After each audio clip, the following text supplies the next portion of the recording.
Hello everyone. Hopefully आपकी पढ़ाई अच्छी चल रही है। हमने पिछली वीडियोस तक एक्सरसाइज 2.6 तक कंप्लीट कर लिया है। इस वीडियो में हम क्लास 9th का end of chapter exercise solve करेंगे, चैप्टर 2 का। रिवीजन करने के लिए अगर आपको नोट्स चाहिए हैं तो आप इस टेलीग्राम में जाकर के पीडीएफ डाउनलोड कर सकते हैं। इसके साथ ही हम अपनी एक्सरसाइज को शुरू करते हैं। पहला क्वेश्चन है हमारा, इसमें लिखा हुआ है right a polynomial of degree 3 in the variable x in which the coefficient of x square term is -7। देखो, अगर हम 3 डिग्री का कोई पॉलिनोमियल बनाते हैं तो हमें इस तरीके से लिखना पड़ेगा x क्यूब, और फिर उसके बाद x की पावर हम 2 लिख सकते हैं, या फिर इसके बाद हम x का टर्म भी दे सकते हैं। कुछ भी हम इस तरीके से जो है डिग्री 3 का पॉलिनोमियल बना सकते हैं। देखो, डिग्री 3 का पॉलिनोमियल बनाना है अगर हमें, तो x की हाईएस्ट पावर 3 होनी चाहिए। तो अगर हम यहाँ तक भी छोड़ देंगे तो भी ये क्यूबिक पॉलिनोमियल है, ये भी डिग्री 3 का पॉलिनोमियल है। लेकिन हमें यहाँ पर ये भी बोला गया है कि इसमें एक्स स्क्वायर का कोफिशिएंट भी हमें चाहिए। तो एक्स क्यूब के साथ-साथ हमें एक्स स्क्वायर तो लिखना ही पड़ेगा, और उसका जो कोफिशिएंट है एक्स स्क्वायर का जो है वो है -7। तो इसका -7 हमें लिखना पड़ेगा यहाँ पर। तो इस तरीके से जो है हमारा ये क्वेश्चन बनेगा, तो हम यहाँ पर इसको इतने में ही छोड़ सकते हैं। ये हमारा सही आंसर है। देखो, यहाँ पे एक्स क्यूब जो है इसका कोफिशिएंट 0 नहीं हो सकता, क्योंकि अगर ये 0 हो गया तो एक्स क्यूब का टर्म ही खत्म हो गया, क्योंकि 0 इंटू एक्स क्यूब मतलब 0। तो ये माइनस एक्स स्क्वायर बनेगा इस तरीके से। तो ये हमारा डिग्री 3 का पॉलिनोमियल है ही नहीं। देखो, थोड़ा-सा हम रिवाइज करा देते हैं आपको। डिग्री 3 का पॉलिनोमियल वो कहलाता है जिसमें वेरिएबल की हाईएस्ट पावर 3 हो। ठीक है? डिग्री 2 का पॉलिनोमियल कहलाएगा जिसमें हाईएस्ट पावर वेरिएबल की 2 हो। तो इस तरीके से जो हमारा क्वेश्चन है इसका आंसर रहेगा, डिग्री 3 का तो हमें पॉलिनोमियल बनाना है, हम इसका कोएफ़िशिएंट कुछ भी दे सकते हैं, 2, 5, 3 जो देना हो दे दो। लेकिन एक्स स्क्वायर का कोएफ़िशिएंट -7 ही रहेगा। इसके बाद हम चाहें तो यहाँ पर छोड़ सकते हैं, ये भी आंसर सही है, और अगर हम चाहें तो आगे भी बढ़ सकते हैं। ये, ये भी हम लिख सकते हैं। तो इस क्वेश्चन को हम फॉर्मली लिख लेते हैं। सबसे पहले हम लिखेंगे डिग्री 3 का पॉलिनोमियल है, उसका जो जनरल फॉर्म है वो इस तरीके से रहेगा। फिर इसके बाद हमें एक्स स्क्वायर का कोएफ़िशिएंट चाहिए -7, तो हमें इस तरीके से लिखना पड़ेगा x क्यूब -7x स्क्वायर, और फिर ये जो हमने यहाँ पे टर्म लिखे हैं, आप चाहे लिखो चाहे ना लिखो। तो यहाँ पर ये क्वेश्चन हो जाता है कंप्लीट। दूसरा क्वेश्चन है हमारे पास, इसमें लिखा हुआ है find the values of the following polynomials at the indicated values of the variable. देखो, हमें सबसे पहले जो पहला पॉलिनोमियल दिया गया है इसमें लिखा है 5x cube minus 3x plus 7, और यहाँ पे हमें बोला गया है कि x की वैल्यू अगर 1 है तो इसका पॉलिनोमियल की वैल्यू क्या होगी। तो हम x इक्वल 1 यहाँ पर पुट कर लेते हैं। तो जो हमारा पॉलिनोमियल है इसमें जहां जहां x दिख रहा है वहां वहां 1 रख दो बस। तो ये माइनस, और फिर ये x की जगह पे 1 लिख दिया, और फिर ये +7 है ना। देखो, ये बहुत ही ईज़ी है ये। अब देखो, 5 इंटू 1 की पावर 3 करेंगे तो 1 ही आएगा, तो फिर 5 इंटू 1 मतलब 1, 3 इंटू 1 मतलब 3 प्लस 7। अब ये बन जाएगा 5 माइनस 3 बनेगा 2, और ये बनेगा 7। तो पहले का जो आंसर आ जाएगा वो आ जाएगा 9। तो ये हमारा पहला क्वेश्चन हो गया है कंप्लीट। अब इस तरीके से जो दूसरा वाला पार्ट है इस क्वेश्चन का, दूसरे वाले पार्ट में लिखा हुआ है कि 4t cube minus T square plus 6, और यहाँ पर हमें बोला गया है कि अगर t की वैल्यू a है तो हमारा पॉलिनोमियल क्या होगा। तो सबसे पहले जहां-जहां t दिख रहा है वहां-वहां a रख दो बस। जहां-जहां t है वहां-वहां a चिपका दिया है। बस, अब ये बनेगा देखो 4a cube minus a square plus 6। अब आप खुद देखो, इसके आगे हम इसको सॉल्व ही नहीं कर सकते। तो यहाँ पर ये क्वेश्चन यहीं पर कंप्लीट हो जाता है। क्वेश्चन नंबर 3 है हमारे पास। इसमें हमें बोला गया है if we multiply a number by 5/2। देखो, हमें पता नहीं है कौन सा नंबर है, तो हम मान लेते हैं कि x है। तो x में अगर हम 5/2 से मल्टीप्लाई करेंगे, और फिर क्वेश्चन में आगे लिखा है कि and add 2/3 to the product, और फिर ये जो प्रोडक्ट आया है इसमें हमें 2/3 ऐड करना है। तो 2/3 हमने ऐड कर दिया, तो हमें मिलेगा कितना, वो कह रहा है वी गेट -7/12। तो हमें मिल जाता है -7/12। तो आप बताइए वो नंबर कौन-सा है? तो मतलब हमें यहाँ पे x की वैल्यू फाइंड करनी है। तो सबसे पहले हम क्या करेंगे, 5x इंटू 5 मतलब 5x अपॉन 2, और ये जो 2/3 है ये प्लस का है, जब राइट में जाएगा तो माइनस का हो जाएगा।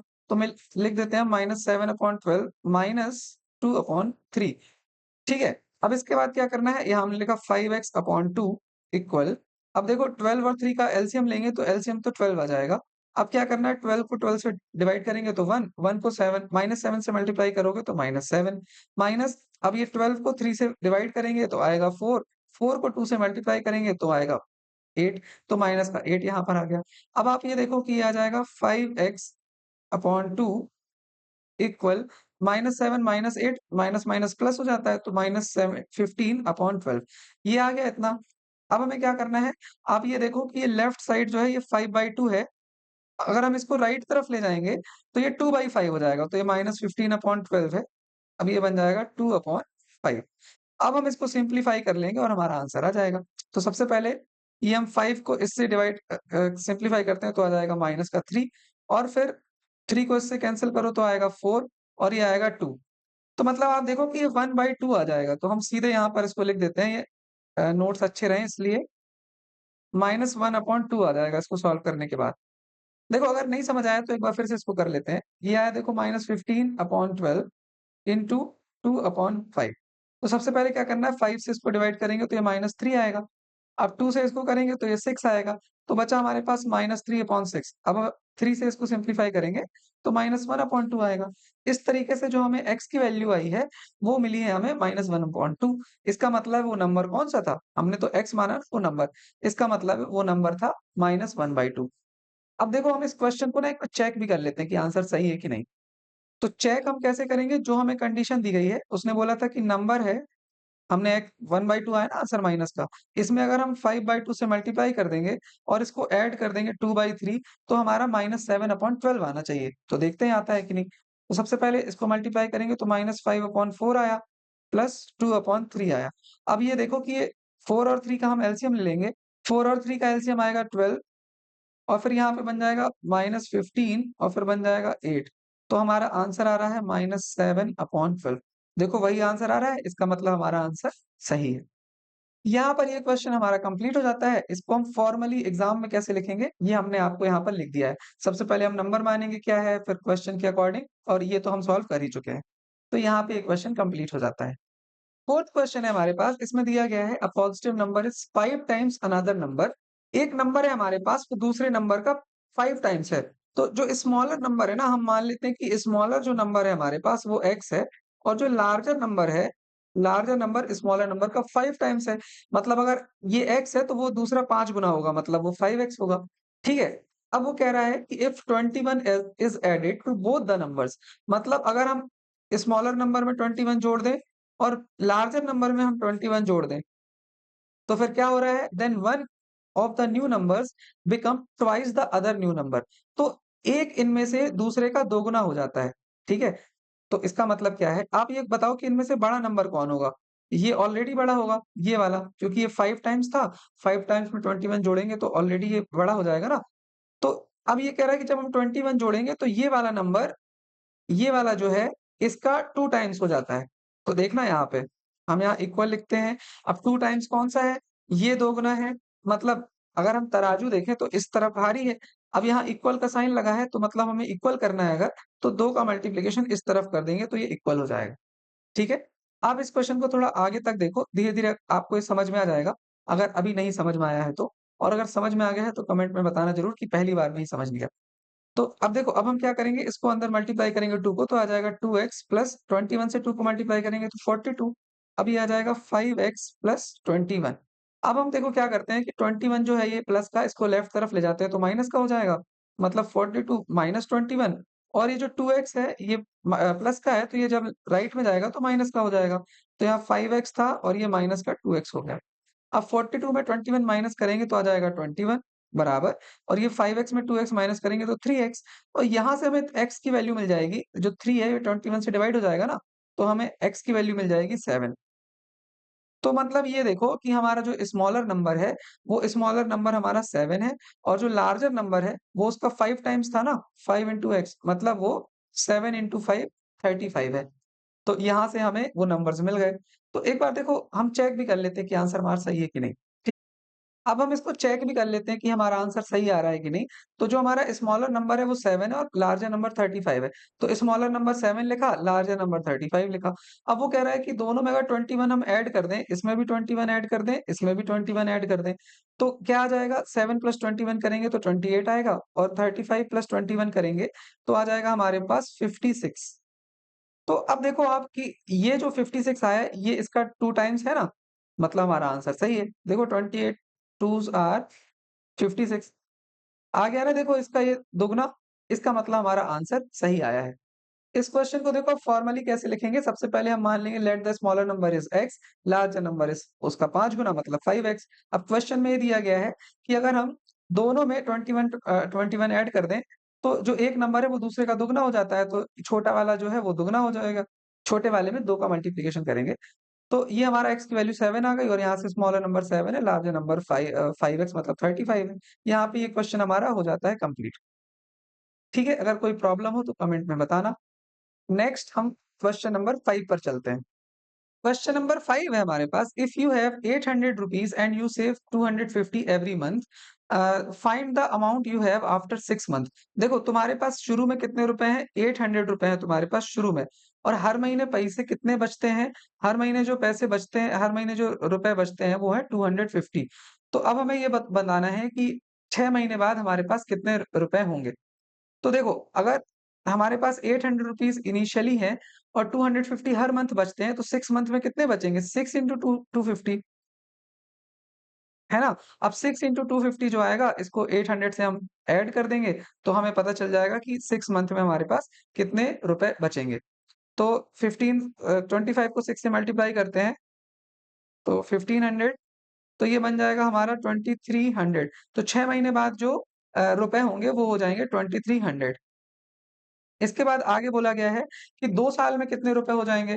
तो 2 साल देखो आप, इनिशियली उसके पास है 800 रुपए हमारे पास, फिर उसके बाद हमें 2 साल में बताना है, 2 साल में कितने महीने होते हैं? क्योंकि यहाँ मंथ की बात चल रही है ना, हर महीने 250 रुपए बचते हैं, तो 2 साल मतलब 24 मंथ में कितने बचेंगे? तो बस इसको हम मल्टीप्लाई कर लेंगे, 250 को 24 से मल्टीप्लाई करो, तो आ जाएगा हमारे पास 25 4 ज़ा 100, 20 5 2s आर 50 और फिर उसमें 10 जोड़ देंगे तो 6, तो मतलब 6000 यहाँ पे हम लिख देते हैं, तो ये आ गया 6000, 6000। अब 6000 में 800 जोड़ेंगे तो बन जाएगा 6800। तो 2 साल में इतने रुपए बचाए जाएँगे। यहाँ पर ये क्वेश्चन हमारा यहाँ तक हो गया है सॉल्व। इसके बाद हमें ये भी बोला गया है कि express this as linear pattern, linear pattern के रूप में इसको एक्सप्रेस भी करना है। तो देखो इनिशियल मनी जो है वो है 800। अब इसमें क्या होता है कि हम हर महीने कितना बचाते हैं 250, और फिर उसके बाद यहाँ पर मंथ लिख देते हैं ना हम लोग, नंबर ऑफ मंथ। जैसे पहली बार में हमारा 6 था तो हमने 6 लिख लिया n की जगह पर, दूसरी बार 24 मंथ था तो n की जगह पर 24 लिख दिया। तो जो हमारा जनरल एक्सप्रेशन बन जाएगा, लीनियर एक्सप्रेशन, वो बन जाएगा 800 प्लस 250 इंटू n। ये हमारा लीनियर एक्सप्रेशन बन जाएगा। यहाँ पर ये क्वेश्चन हमारा कंप्लीट हो गया, लेकिन हम इसको फॉर्मली कैसे लिखेंगे ये हमने यहाँ पर लिख दिया है। इसको आप पॉज़ करके देख सकते हैं, कोई प्रॉब्लम हो तो आप बता सकते हैं। होपफुली आपने ये समझ लिया है। अब हमारे पास 6th क्वेश्चन है, इसमें दिया गया है the digits of 2 digit number differ by 3। देखो सबसे पहले ना हमें 2 डिजिट नंबर के बारे में थोड़ा समझना पड़ेगा। जैसे मान लो अगर हमारे पास 2 डिजिट नंबर है ये 43, तो इसको हम एक्चुअली में लिखेंगे कैसे? हम इसको ऐसा लिखेंगे कि 4 इंटू जो 10th डिजिट है ना, देखो ये 10th डिजिट होता है और ये 3 जो है वो यूनिट डिजिट है। तो हम लिखेंगे 4 इंटू मतलब 10th डिजिट इंटू 10 प्लस 3। इस तरीके से 2 डिजिट नंबर को लिखा जाता है, 40 प्लस 3। ठीक है? मतलब ये 43 आ गया ना? इसी तरीके से मान लो हमारे पास कोई 2 डिजिट का नंबर है, हमें नहीं पता कि उसके डिजिट क्या है। ये 2 डिजिट का नंबर है, तो हमने मान लिया कि ये x है 10th डिजिट और यूनिट डिजिट इसका y है। तो अब ये इस 2 डिजिट नंबर को हम किस तरीके से लिखेंगे? हम यहाँ लिखेंगे 10 into 10th digit plus unit digit. इस तरीके से हमें 2 डिजिट नंबर को लिखना पड़ता है। अब आप ये देखो, अगर हम ये जो नंबर डिजिट है इनको अगर हम इंटरचेंज कर दें, मतलब जहाँ पर x लिखा था वहाँ y लिख दें, इसका मतलब ये है कि जो यूनिट डिजिट है अब वो 10th डिजिट बन गया और जो 10th डिजिट है वो यूनिट डिजिट बन गया। तो हमारा अब जो 2 डिजिट नंबर बनेगा वो क्या बनेगा? अब बनेगा देखो 10 इंटू, अब 10th डिजिट y बन गया तो हमें यहाँ y लिखना पड़ेगा और फिर प्लस यूनिट डिजिट, तो यूनिट डिजिट यहाँ पे है x। तो ये इस तरीके से इंटरचेंज करने के बाद ये बन जाएगा। ये समझना हमें इम्पोर्टेंट है। इस क्वेश्चन में हमें इसी को यूज़ करके सॉल्व करना है। तो देखो सबसे पहले हम मान लेते हैं कि जो 2 डिजिट का हमारा नंबर है उसका 10th डिजिट है x और उसका यूनिट डिजिट है वो है y।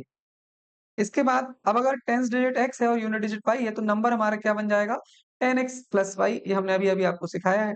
इसके बाद अगर हम इन नंबर्स को इंटरचेंज कर दें तो डिजिट जो है हमारा 2 डिजिट का नंबर है वो बन जाएगा 10y प्लस x।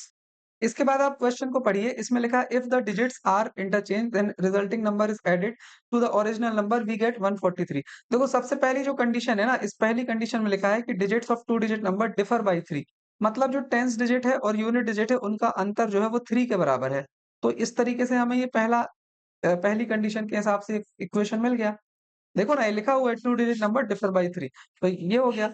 इसके बाद दूसरी जो कंडीशन है उसमें लिखा है अगर डिजिट्स को हम इंटरचेंज कर दें और रिजल्टिंग नंबर को ऐड कर दें, जैसे मतलब हमारा पहला नंबर जो था वो था 10x प्लस वाई, और उसके बाद डिजिट को इंटरचेंज करने के बाद जो आया वो आया 10y प्लस एक्स। अब इन दोनों को हम जब जोड़ देंगे तो हमें मिलेगा 143, ये हमें कंडीशन में दिया गया था। तो अब देखो आप, अब यहाँ पर हम इसको कर सकते हैं 10x प्लस एक्स, ये बन जाएगा 11x प्लस ये y और 10y, ये बन जाएगा 11y। तो ये इक्वल हो जाएगा हमारा 143 के। अब यहाँ से हम 11 को कॉमन ले लेंगे तो बन जाएगा x प्लस वाई इक्वल 143। अब देखो x प्लस वाई जो है हमारा, इसकी वैल्यू आ जाएगी 11, यहाँ जाकर के डिवाइड हो जाएगा। तो 143 में जब हम 11 को डिवाइड करेंगे तो ये आएगा 13 आ जाएगा ये, तो यहाँ हमने लिख लिया है 13। अब आप ये देखो कि हमें पहली कंडीशन जो है, पहली इक्वेशन है वहां पे x माइनस वाई इक्वल 3 मिला, और दूसरी जो इक्वेशन है उसमें मिला x प्लस वाई इक्वल 13। अब आप ये देखो कि हम इक्वेशन 1 और इक्वेशन 2 को सॉल्व कर सकते हैं और हमें x और y की वैल्यू पता चल जाएगी। तो हमने यहाँ लिख लिया इक्वेशन 1 और इक्वेशन 2। अब आप यहाँ पर देखो, इसमें y जो है ये माइनस में है और ये y जो है ये प्लस में है। तो हम एक काम करते हैं, इक्वेशन 1 और इक्वेशन 2 को ऐड कर देते हैं। जब हम ऐड करेंगे तो देखो लेफ्ट वाला लेफ्ट से ऐड होगा, राइट वाला राइट से ऐड होगा। तो यहाँ हमने लिख लिया, देखो इक्वेशन 1 का लेफ्ट x माइनस वाई और इक्वेशन 2 का जो लेफ्ट वाला पार्ट है वो x प्लस वाई, ये इक्वल होगा, राइट वाला 3 था पहले में और दूसरी वाली इक्वेशन में 13 था। अब आप ये देखो, ये y और ये y इनके साइन अपोजिट हैं, तो ये कट जाएंगे। तो हमारे पास ये बचेगा 2x इक्वल, ये बन जाएगा 3 प्लस 13 इक्वल 16। तो x की वैल्यू हमें मिल जाएगी 16/2, मतलब x की वैल्यू हमारे पास आ गई 8। ठीक है, यहाँ से हमें x की वैल्यू मिल गई है। अब हमें y की वैल्यू भी चाहिए है, तो y की वैल्यू को हम, x की वैल्यू को हम चाहे तो इक्वेशन 1 में पुट कर दें, चाहे तो इक्वेशन 2 में पुट कर दें। तो हम इक्वेशन 1 में x की वैल्यू को पुट कर देते हैं। तो देखो इक्वेशन 1 हमारी है x माइनस वाई इक्वल 3, तो इक्वेशन 1 में x की जगह लिख देंगे 8 माइनस वाई इक्वल 3।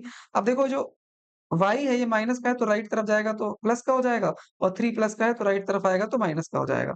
तो 8 माइनस 3 इक्वल y। तो y की वैल्यू हमें यहाँ से मिल गई 8 माइनस 3 इक्वल 5।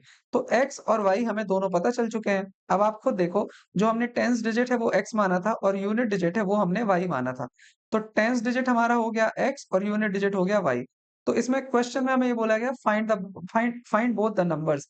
तो जो नंबर हमारा आया था वो आया था 10x प्लस वाई, यही था ना नंबर। तो अपन ने लिखा 10 इंटू एक्स की जगह लिख दिया 8 प्लस वाई की जगह लिख दिया 5। तो 10 इंटू 8 आ जाएगा 80 प्लस 5, मतलब जो हमारा नंबर है वो आ जाएगा 85। और जब हम इंटरचेंज कर देंगे नंबर को, तो इंटरचेंज करने के बाद नंबर हमारा आ जाएगा 58। और यही यही हमारा इस क्वेश्चन का आंसर हो जाता है। देखो क्वेश्चन तो सॉल्व हो गया, लेकिन अब इसको लिखेंगे कैसे फॉर्मली एग्जाम में, वो और हम देख लेते हैं। तो सबसे पहले देखो हमने यहाँ पर लिख दिया है, ये है टेंस डिजिट हमने x माना, यूनिट डिजिट को y माना। फिर वही है पहली जो नंबर है, इसके नंबर क्या हो जाएंगे, वही 10x प्लस वाई, और नंबर इंटरचेंज करने के बाद 10y प्लस एक्स। इसके बाद पहली कंडीशन जो है उसमें हमें दिया गया था कि नंबर डिफर बाई 3, तो ये x माइनस वाई इक्वल 3 लिख दिया पहली कंडीशन। दूसरी कंडीशन थी sum of original number and resulting number after interchanging is 143। तो ये पहला नंबर था, ये दूसरा नंबर था, इन दोनों को जब हमने ऐड किया तो 143 के बराबर आया। तो दूसरी कंडीशन को जब सॉल्व किया तो ये हमारा दूसरा इक्वेशन आया। अब इक्वेशन 1 और इक्वेशन 2 को जब हमने ऐड किया तो देखो ये x की वैल्यू 8 आ गई, और y की वैल्यू, x की वैल्यू को इक्वेशन 1 में पुट किया तो y की वैल्यू 5 आ गई।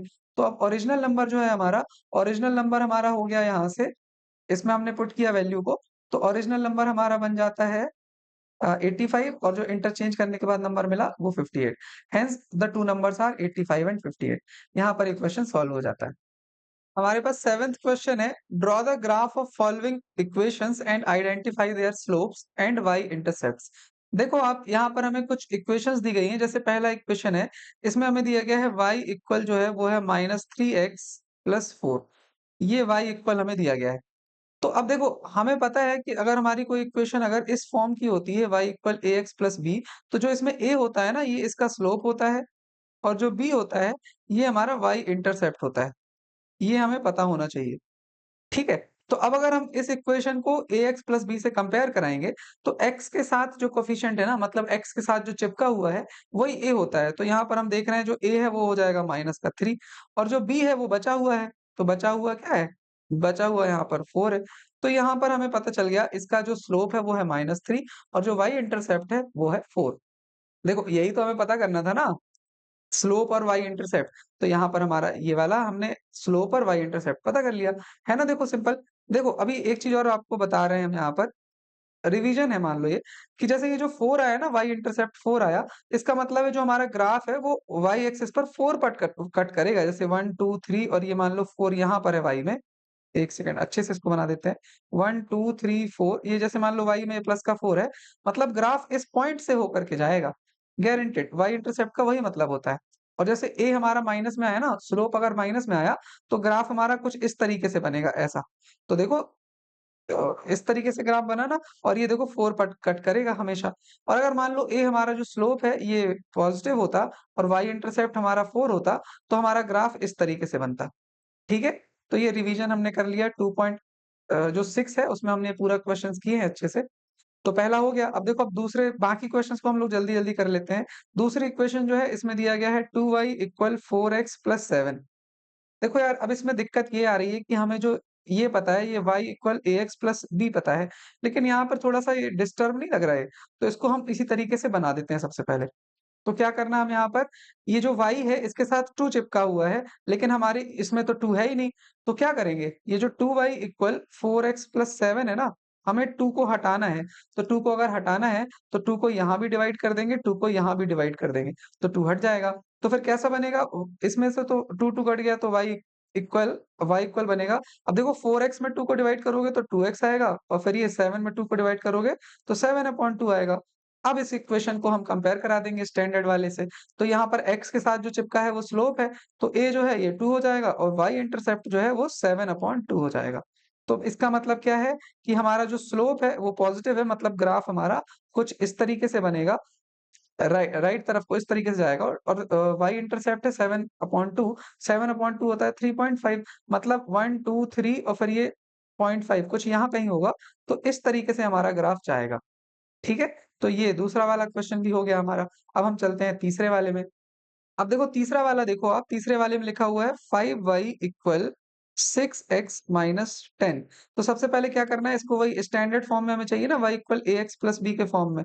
तो हम देख रहे हैं कि जो y है इसके साथ ये 5 चिपका हुआ है, तो 5 को हटाना है, तो दोनों तरफ हम 5 को डिवाइड कर देंगे। 5 को यहाँ डिवाइड किया, 5 को यहाँ डिवाइड किया, तो बन जाएगा y इक्वल ये बन जाएगा 6/5x और ये बन जाएगा -2। मतलब इस तरीके से आ गया। तो इसका जो स्लोप आएगा a वो आ जाएगा 6/5 और जिसका y इंटरसेप्ट है वो आ जाएगा -2।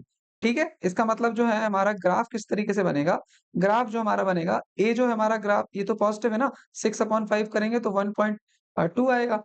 तो फिर y -2 है, मतलब ये 1, 2 ये इस तरीके से कुछ हमारा ग्राफ जाएगा, -2 से कट करते हुए। इसके बाद फोर्थ वाला देखो, फोर्थ वाले में जो है ये थर्ड था, फोर्थ वाले में दिया गया है 3y = 6x - 11। तो अब यहाँ पर वही y चाहिए हमें, यहाँ 3 भी है तो 3 से डिवाइड कर दो दोनों तरफ, डिवाइड कर देंगे तो ये बन जाएगा y इक्वल, अब 6 में से 3 को डिवाइड करेंगे तो बन जाएगा 2x - 11/3। तो यहाँ से जो स्लोप है वो मिल जाएगा 2 और जो y इंटरसेप्ट है वो मिल जाएगा -11/3। ठीक है? होपफुली आप इसका ग्राफ भी समझ गए होंगे किस तरीके से करना है। देखो अब आपको नोट्स हमें पीडीएफ में प्रोवाइड करना है, तो हम इसको थोड़ा अच्छे से लिख के आपको दिखा देते हैं। तो ये रहे, हमने इसको थोड़ी अच्छी हैंडराइटिंग में लिख दिया है और हाँ, अब होपफुली आप इसको समझ रहे होंगे किस तरीके से हमें करना है।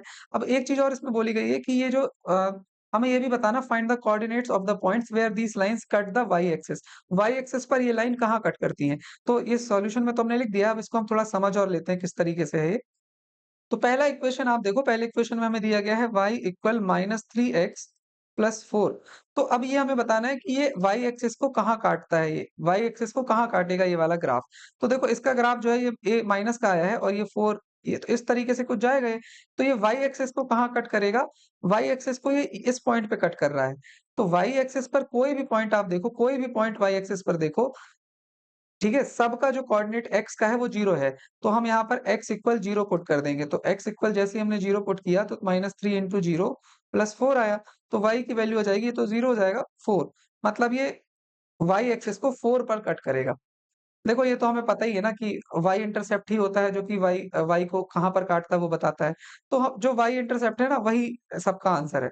तो जैसे अब आप यहाँ पर देखो पहला वाला क्वेश्चन है, इसमें जो y एक्सिस को काटेगा ये 0,4 पर काटेगा।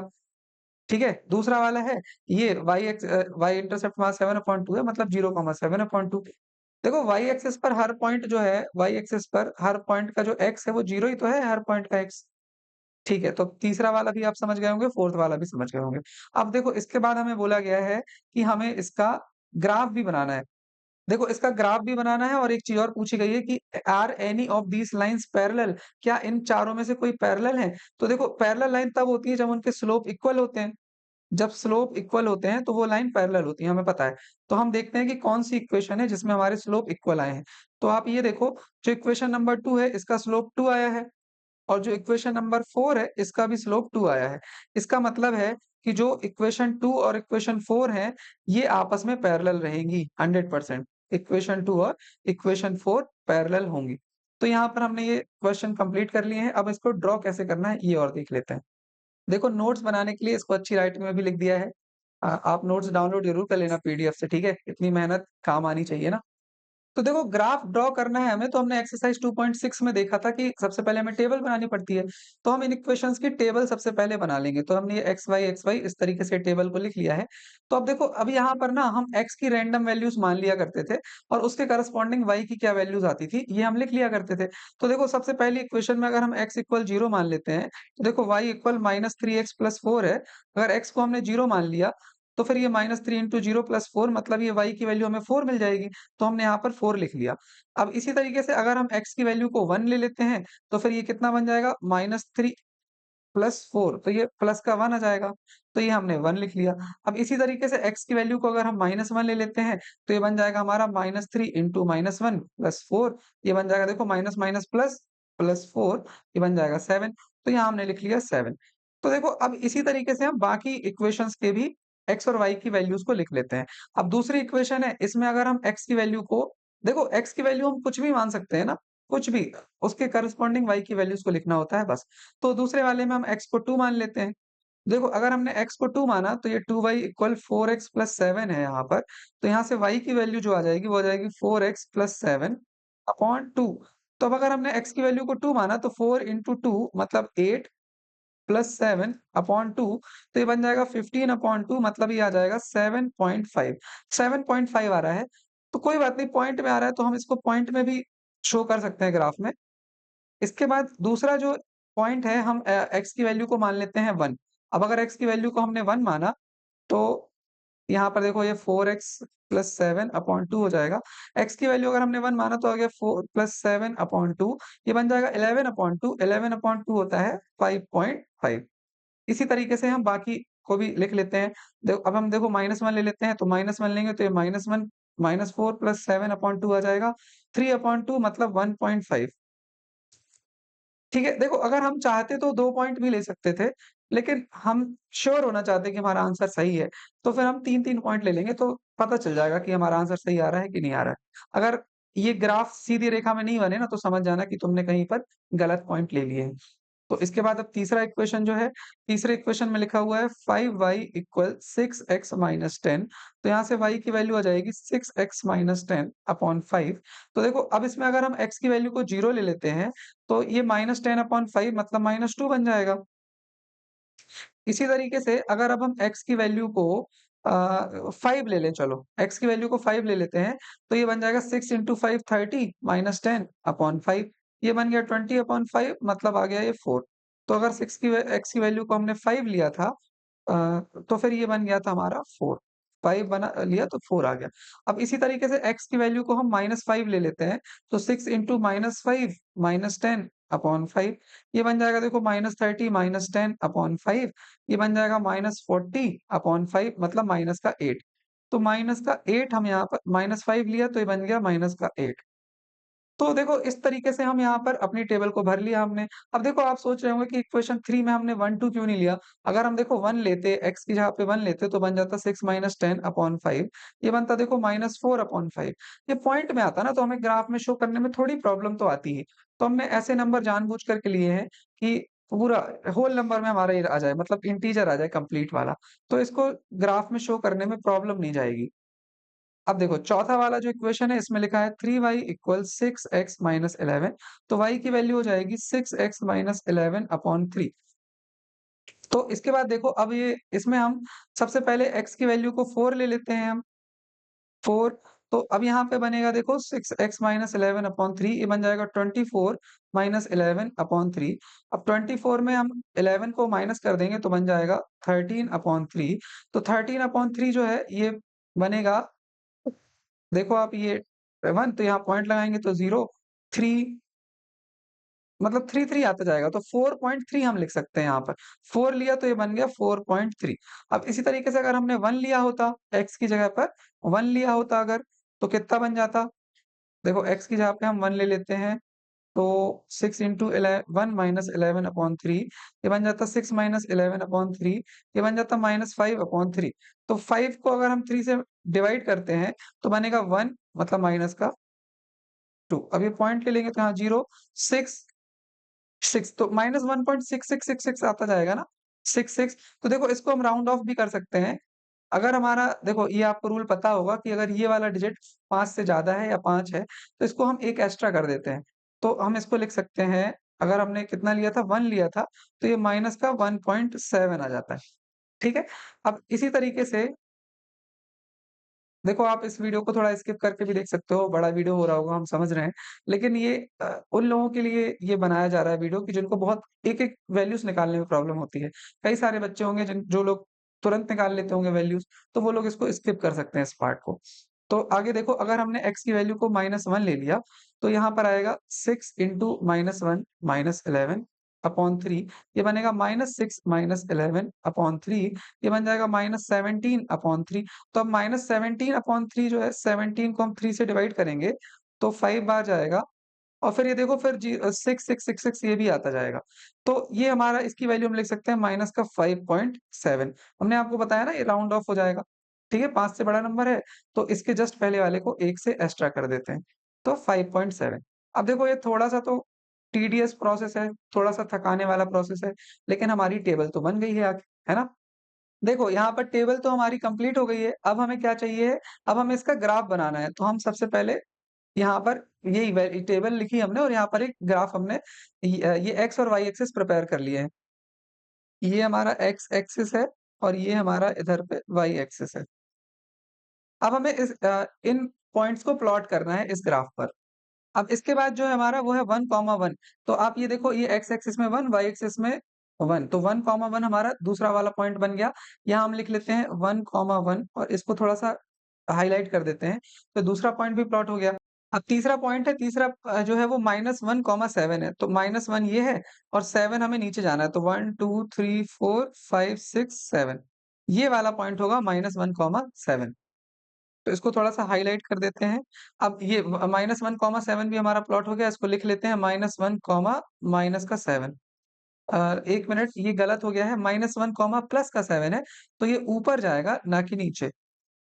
तो इसको हम करेक्ट कर लेते हैं, -1 है और फिर 7 ऊपर जाएगा, तो 1, 2, 3, 4, 5, 6, 7 यहाँ पर आएगा -1, 7। तो हम यहाँ लिख लेते हैं -1, 7। ये हमारा ये वाला पॉइंट भी प्लॉट हो गया।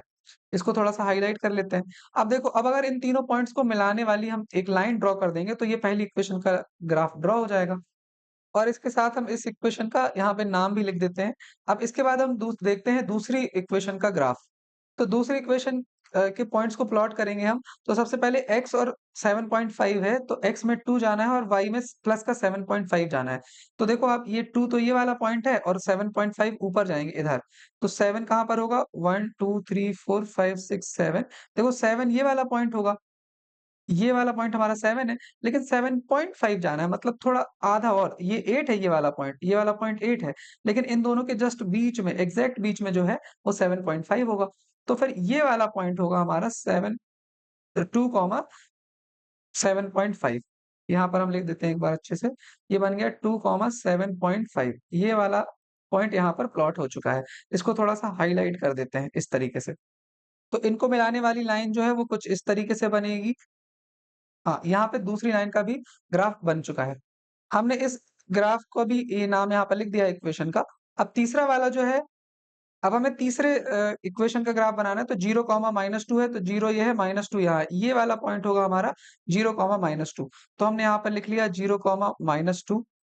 इसके बाद दूसरा पॉइंट होगा 5, 4 तो 1, 2, 3, 4, 5 5 ये वाला पॉइंट है और 4 ऊपर जाएँगे तो 1, 2, 3, 4 यहाँ आएँगे हम तो ये हो जाएगा हमारा 5, 4 यहाँ हम लिख लेते हैं 5, 4 इसके बाद तीसरा है -5, -8 तो -5 होगा 1, 2, 3, 4, 5 ये वाला पॉइंट -5 होगा और -8 मतलब नीचे और तो 1, 2, 3, 4, 5, 6, 7, 8 -5, -8 यहाँ आ जाएगा -5, -8 ये तीनों पॉइंट हमारे प्लॉट हो चुके हैं। अब इनको मिला देते हैं तो तीसरी इक्वेशन भी बन जाएगी। तीसरी इक्वेशन का भी हमने यहाँ नाम लिख लिया है। इसके बाद अब हम चलते हैं चौथी इक्वेशन पर। फोर्थ इक्वेशन के जो पॉइंट्स हैं वो है 4, 4.3 तो x में हम 4 आएँगे तो 1, 2, 3, 4 4 यहाँ पर होगा और 4.3 y में जाना है तो 1, 2, 3, 4 4 ये होगा लेकिन 4.3 है। तो देखो ये जो 2 हमारे ये बॉक्सेस है ना इन दोनों के बीच में 10 10 हम छोटे-छोटे मार्क्स कर लेते हैं तो फिर 1, 2, 3, 4, 5 और फिर 1, 2, 3, 4, 5 तो 4.3 जो है ना वो आप यहाँ पर देखो 4.3 जो है वो थोड़ा-सा ऊपर होगा ज़रा-सा। तो हम इसको बना देते हैं एक बार अच्छे से 4.3 तो हाँ, तो 4.3 आएगा 1, 2, 3, 4 और यहाँ पर कहीं पर आएगा 4.3 तो हमने यहाँ पर इसको नाम भी लिख लेते हैं इसका 4, 4.3 इसके बाद देखो दूसरा जो पॉइंट है वो है 1, -1.7 तो 1 जो है वो तो ये है इसके बाद -1.7 कहाँ पर होगा?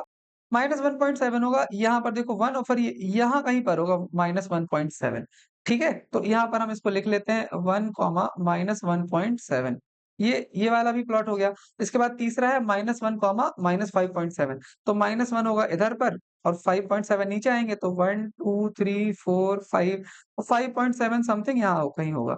तो हम यहाँ पर लिख लेते हैं -1, -5.7 ये इस तरीके से हमारे पॉइंट्स जो हैं वो प्लॉट हो गए। अब इनको मिला देंगे तो चौथी इक्वेशन का ग्राफ प्लॉट हो जाएगा।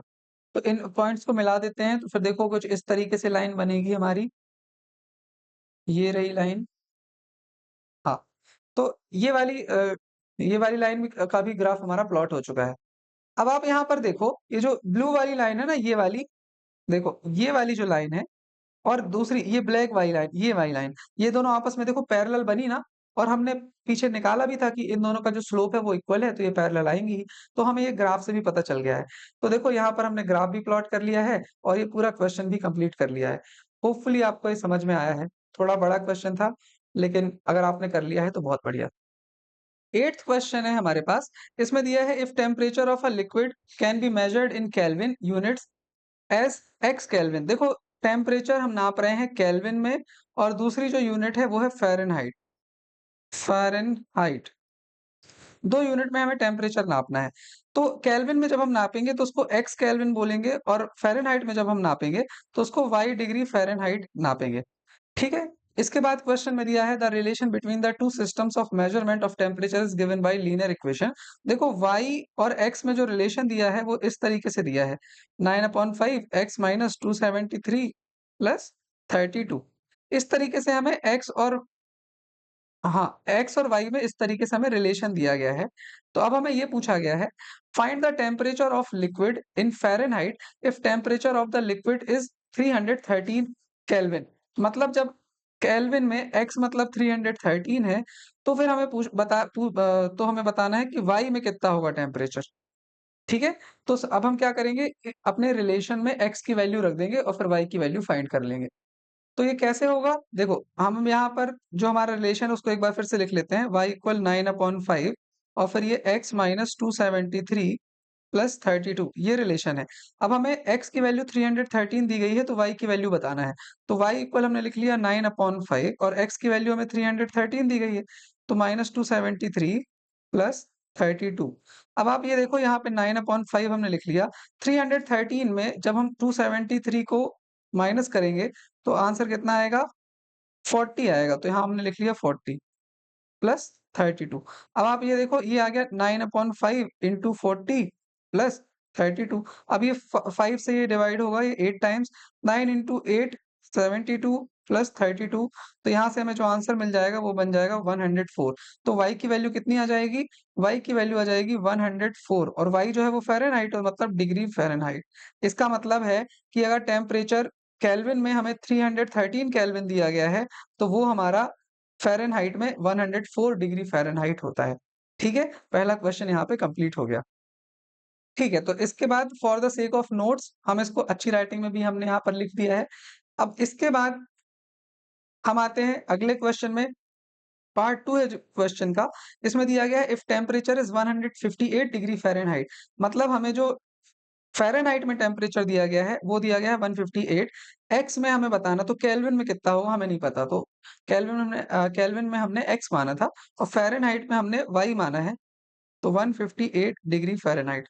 तो एक्स की वैल्यू कितनी होगी? अब देखो रिलेशन हम सबसे पहले लिखेंगे, रिलेशन है y इक्वल 9/5, फिर यहाँ x माइनस 273 प्लस 32।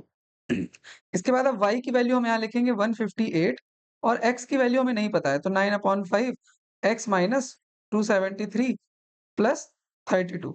अब आप देखो ये सिंपल तरीके से कैसे होगा, यहाँ पे ये जो 32 है ना, ये प्लस का है तो इसको हम लेफ्ट में ले जाएँगे, तो ये माइनस का हो जाएगा। तो ये 158 है यहाँ पे, अब ये 32 को लेफ्ट में लाए तो माइनस का 32 हो गया, इक्वल आ जाएगा 9/5 और फिर ये x माइनस 273। ठीक है? अब 158 में जब हम 32 को माइनस करेंगे तो आंसर कितना आएगा? 126। तो यहाँ हमने लिख लिया 126 इक्वल 9/5 और फिर x माइनस 273। अब आप ये देखो, ये जो 9/5 है, ये हमारा मल्टीप्लिकेशन में है, तो जब लेफ्ट तरफ जाएगा तो ये बन जाएगा हमारा 5/9, रेसिप्रोकल हो जाता है। ये हमने छोटी क्लासेस में सीखा है। अगर आपको इसमें कोई प्रॉब्लम हो तो आप बता सकते हैं। बाकी ये बहुत ईज़ी है। अब 9 को 126 से हम डिवाइड करेंगे तो 9 1 ज़ा 9 और फिर बचा 3, तो 9 4 ज़ा 36। तो फिर 15 इंटू 4 करेंगे, तो फिर 14 इंटू 5 करेंगे तो बन जाएगा 70 इक्वल x माइनस 273। अब 273 माइनस का है, लेफ्ट तरफ जाएगा तो प्लस का हो जाएगा, मतलब 273 प्लस 70 जो है वही हमारा x की वैल्यू आएगी। तो x की वैल्यू आ जाएगी फिर 343। 343 x की वैल्यू आ गई। इसका मतलब है कि कोई टेम्परेचर हमारा अगर वो फ़ारेनहाइट में 158 डिग्री फ़ारेनहाइट है, मतलब 158 डिग्री फ़ारेनहाइट है, तो वो केल्विन में होगा 343 केल्विन। यहाँ पर ये क्वेश्चन कंप्लीट हो जाता है। अब देखो वही है, हमें आपको इसके नोट्स भी प्रोवाइड करना है, तो हमने इसको अच्छी राइटिंग में भी यहाँ लिख दिया है। ये नोट्स आपको ऑब्वियसली टेलीग्राम में मिल ही जाने हैं। तो फिर यहाँ पर ये क्वेश्चन कंप्लीट हो जाता है। क्वेश्चन 9 है हमारे पास, इसमें लिखा है the work done by a body on the application of a constant force is the product of constant force and distance travelled by the body in the direction of the force. मतलब ये है कि जो work done होता है वो होता है फोर्स और डिस्टेंस का प्रोडक्ट कर दें तो ये होता है हमारा वर्क डन। यही इसमें अभी तक लिखा हुआ है क्वेश्चन में। देखो इसको थोड़ा ऐसे हम समझ सकते हैं कि जैसे मान लो यहाँ पर कोई ऑब्जेक्ट है, इस पे अगर हम यहाँ पर फोर्स F लगाते हैं, ठीक है? एफ फोर्स लगाते हैं और ये इतना मान लो, ये कुछ मीटर 2 मीटर आगे चली गई मान लो ये, और तो फिर इसका जो वर्क होगा, वर्क हो जाएगा हमारा force into distance. Distance 2 metre है। अब मान लो फोर्स इसका 5 न्यूटन है, जैसे 5 न्यूटन फोर्स है, 2 मीटर ये आगे बढ़ा, तो 5 इंटू 2 10, वर्क की यूनिट जूल होती है, तो 10 जूल वर्क यहाँ पर हो गया। 5 इंटू 2 मतलब 10 जूल। कहने का क्या मतलब है कि जो वर्क होता है वो फोर्स और डिस्टेंस का प्रोडक्ट करने पर आता है। देखो क्वेश्चन में हमें आगे दिया गया है कि वर्क को जो है, वर्क को हमें W से दिखाना है और डिस्टेंस को हमें D से दिखाना है। ये क्वेश्चन में हमें दिया गया है। और जो फोर्स है हमारा, फोर्स कांस्टेंट यूनिट हमें लेना है 3। तो जो फोर्स है वो 3 यूनिट हमें लेना है, ये क्वेश्चन में हमें दिया गया है। तो अब ये कह रहा है what is the work done when distance travelled is 3 units. तो देखो वर्क डन कितना होगा, वर्क होगा हमारा F इंटू डी। तो F हमारा 3 यूनिट हमें लेना है और डिस्टेंस वो कह रहा है कि अगर 2 यूनिट डिस्टेंस चला तो फिर आपका वर्क कितना होगा, तो वर्क हमारा 6 आ जाएगा। तो वर्क हमारा हो जाएगा देखो 6 यूनिट्स। ये हमारा ये क्वेश्चन में हो गया। देखो इसके बाद हमें ये भी क्वेश्चन में दिया गया है कि express this in the form of linear equation in 2 variable, मतलब वर्क जो होता है वो होता है फोर्स इनटू डिस्टेंस। तो फोर्स जो है वो 3 यूनिट लेना है हमें और डिस्टेंस तो डी है। तो देखो ये हमारी एक लीनियर एक्सप्रेशन बन गया ना ये हमारा लीनियर एक्सप्रेशन इन 2 वेरिएबल। देखो एक वेरिएबल है W और दूसरा वेरिएबल है D। तो ये हमारा W और D में रिलेशन दिखाता है लीनियर एक्सप्रेशन। तो यहाँ पर हमारा एक पार्ट हो गया, ये दूसरा पार्ट हो गया और तीसरा पार्ट ये है क्वेश्चन का कि हमें इसका ग्राफ भी बनाना है। तो ग्राफ बनाने से पहले एक काम करते हैं, ये जितना हमने पार्ट क्वेश्चन का कर लिया है इसको अच्छे से पहले लिख लेते हैं। तो देखिए ये हमने अच्छे से लिख लिया है। सबसे पहले हमने लिखा we know that work done जो है वो फोर्स इनटू डिस्टेंस है। अब क्वेश्चन के अकॉर्डिंग हमें वर्क डन है डब्ल्यू को दिखाना, डब्ल्यू से दिखाना है, डिस्टेंस को डी से दिखाना है और कांस्टेंट फोर्स 3 यूनिट्स हमें दिया गया है। तो अब देखो आप जो डब्ल्यू हो जाएगा वो बन जाएगा एफ इंटू डी। डब्ल्यू जो है वो हमारा एफ इंटू डी है। इसका मतलब एफ की जगह हमने लिख लिया 3 और डिस्टेंस की जगह पर डी। तो डब्ल्यू इक्वल 3D आ जाएगा और यही हमारा लीनियर एक्सप्रेशन हो गया। इसके बाद देखो ये हमने लिख लिया यहाँ पे hence W equal 3D is the required linear expression in two variable। तो अब देखो दूसरा पार्ट है when distance travelled is 2 units. तो 2 यूनिट्स है तो डी की जगह 2 लिख देंगे तो 6 यूनिट्स हमारा वर्क आ जाएगा। अब हमें ग्राफ प्लॉट करना है इसका। तो अब ग्राफ बनाने के लिए सबसे पहले हम लिखते हैं कि we have equation W equal 3D। अब W को हम y एक्सिस पर ले लेंगे और जो डिस्टेंस है उसको x एक्सिस पर ले लेंगे। और देखो सबसे पहले तो हमें टेबल बनानी पड़ेगी। तो ये हमने टेबल का फॉर्मेट यहाँ पर बना लिया है, जहाँ पे हम x की डिफरेंट वैल्यूज लेंगे तो y की कुछ वैल्यूज आएंगी।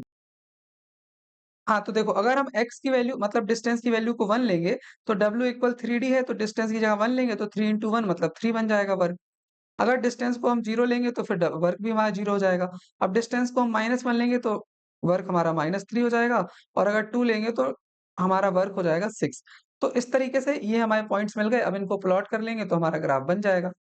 पहला पॉइंट है 1, 3 मतलब x एक्सिस पर 1 तक जाना है और y एक्सिस पर 3 तक। तो 1, 2, 3 ये वाला जो पॉइंट है, ये वाला पॉइंट ये 1, 3 को दिखाएगा। यहाँ हम लिख लेते हैं 1, 3। इसके बाद 0, 0, 0, तो ओरिजिन ही है। तो ये हमारा दूसरा पॉइंट हो गया। अब तीसरा पॉइंट देखिए क्या है, तीसरा पॉइंट है -1, -3। तो -1 ये है और -3 मतलब y में 1, 2, 3 तक -3 तक y में जाना है।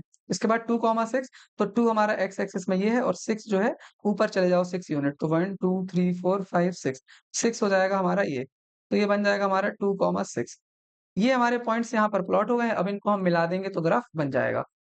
तो इसको ऊपर ले जाते हैं। देखो आप ये हमारा जो है ये ग्राफ ये बन चुका है। इस तरीके से ये ग्राफ तैयार हो गया। अब आप देखो क्वेश्चन में एक और पार्ट बचा है कि verify it by plotting it on the graph. वो कह रहा है कि देखो इसमें ये दिया था कि व्हेन वर्क तो देखो 3 यूनिट था और डिस्टेंस हमारा 2 यूनिट है तो हमारा वर्क आया था देखो 6। तो यही हमें वेरीफाई करना है ग्राफ में। तो देखो डिस्टेंस हमारा 2 है और वर्क हमारा 6 है मतलब 2, 6 हमारा ग्राफ पे ही आना चाहिए। तो हम देख रहे हैं कि 2, 6 जो है ये देखो ग्राफ में आ रहा है। ये देखो आप 2, 6 जो पॉइंट है हमारा ये ग्राफ में आ रहा है मतलब ये वेरीफाई हो गया ग्राफ से भी। तो इसको हम कैसे लिखेंगे? इसको हम इस तरीके से लिखेंगे when D is 2 units work is 6 units the point 2, 6 lie on the graph hence verified. तो यहाँ पर ये क्वेश्चन भी कंप्लीट हो जाता है। क्वेश्चन नंबर 10 है, इसमें लिखा है the graph of linear polynomial p of x passes through the points 1, 5 and 3, 11। देखो p ऑफ x हमने एक पॉलिनोमियल लिखा। जो भी लीनियर पॉलिनोमियल है उसका फॉर्मेट देखो ax प्लस b के फॉर्म में होता है। हमें पता तो है नहीं कि वो पॉलिनोमियल क्या है इसलिए हमने ax प्लस b लिख लिया इसको। अच्छा अब आप ये देखो p ऑफ x लिखो आप चाहे y लिखो सेम बात है। तो y equal ax plus b हमने यहाँ पर लिख लिया। अब देखो हमें बोला गया है कि ये जो पॉलिनोमियल है ये कहाँ-कहाँ से निकलता है? ये 3, ये 1, 5 से भी निकलता है इसका ग्राफ और ये 3, 11 से भी निकलता है इसका ग्राफ, है ना? ये रहा देखो 9th क्वेश्चन। इस क्वेश्चन में जो हमें इक्वेशन दिया गया था वो दिया गया था W equal 3D। W equal 3D का जो ग्राफ है वो 2, 6 से होकर के गुजरता है। W मतलब ये y एक्सिस पर हमने W को दिखाया था और D को x एक्सिस पर दिखाया था। इसका मतलब है अगर हम देखो 2, 6 की बात करें, अगर हम x की जगह पर 2 रखें और y की जगह पर 6 रखें, तो देखो 3, 2 आप देखो कि 6 इक्वल 6 ये लेफ्ट हैंड साइड और राइट हैंड साइड इक्वल आ रहे हैं। मतलब इसका ये है कि जो भी पॉइंट इस ग्राफ से निकलेंगे, वो सभी के सभी अगर हम इसमें पुट करेंगे तो राइट हैंड साइड और लेफ्ट हैंड साइड इक्वल आएगा। अब देखो हम दूसरा आपको करके दिखाते हैं। दूसरा इस वाले ग्राफ से कौन-सा पॉइंट निकल रहा है? देखो ये 1, 3 भी निकल रहा है। 1, 3 भी है तो फिर x की जगह पर हम रख देते हैं 1 और y की जगह पर रख देते हैं 3। तो आप देखो यहाँ भी लेफ्ट हैंड साइड और राइट हैंड साइड इक्वल आएगा। मतलब ये इस इक्वेशन को सैटिस्फाई करेंगे सभी पॉइंट्स। तो अब हम अपने ओरिजिनल क्वेश्चन पे आ जाते हैं। इसमें हमें दिया गया है कि देखो ये हमारा पॉलिनॉमियल है, ये हमारा इक्वेशन है। इसमें हम x की जगह पर रखेंगे 1 और y की जगह पर रखेंगे 5। तो ये जो दोनों साइन है ना, दोनों पक्ष हैं वो इक्वल आ जाएंगे दोनों साइड। तो हम यहाँ x y की जगह पर लिख देते हैं 5 और x की जगह पर लिख देते हैं 1 प्लस b। तो ये बन जाएगा 5 इक्वल a प्लस b। तो इसको हम दे देते हैं इक्वेशन नंबर 1। अब देखो आगे इसमें बोला गया है कि जो दूसरा पॉइंट है वो है 3,11। 3,11 भी इसी ग्राफ से निकल रहा है 3,11। तो x की जगह पर 3 लिखेंगे, y की जगह पर 11 रखेंगे। तो देखो यही हमारा इक्वेशन तो ये है, y equal ax plus b। तो y की जगह पर हमें लिखना है 11 और x की जगह पर लिखना है 3 तो प्लस b। तो ये बन जाएगा हमारा 11 इक्वल 3a प्लस b। देखो अब ये हमारा दूसरा इक्वेशन बन गया। अब अगर आप देखो इक्वेशन 1 और इक्वेशन 2 इनको अगर हम सॉल्व करेंगे तो a और b की वैल्यू हमें पता चल जाएँगी। तो हम यहाँ पर इसको सॉल्व कर लेते हैं। देखो इक्वेशन a और इक्वेशन b में b के जो साइन है वो सेम है, तो हम एक काम करते हैं इक्वेशन 2 को इक्वेशन 1 से माइनस कर देते हैं। तो इक्वेशन 2 जो है वो है 11। देखो लेफ्ट वाला लेफ्ट से माइनस होता है ना, तो 11 माइनस 5 इक्वल हो जाएगा 3a प्लस b और ये माइनस हमें करना पड़ेगा a प्लस b से। तो 11 माइनस 5 करेंगे तो 6 आ जाएगा। अब ये लिखेंगे 3a प्लस b माइनस, अब माइनस का साइन अंदर जाएगा तो मल्टीप्लाई होगा तो माइनस का हो गया और b वाला प्लस का है तो ये माइनस का हो गया। तो अब आप ये देखो 6 इक्वल 3a माइनस a तो ये 2a हो जाएगा और ये b तो कैंसल हो जाएंगे क्योंकि इनके साइन अपोजिट हैं। तो यहाँ से a की वैल्यू हमें मिल जाएगी 6/2 मतलब 3। a की वैल्यू हमें मिल गई 3।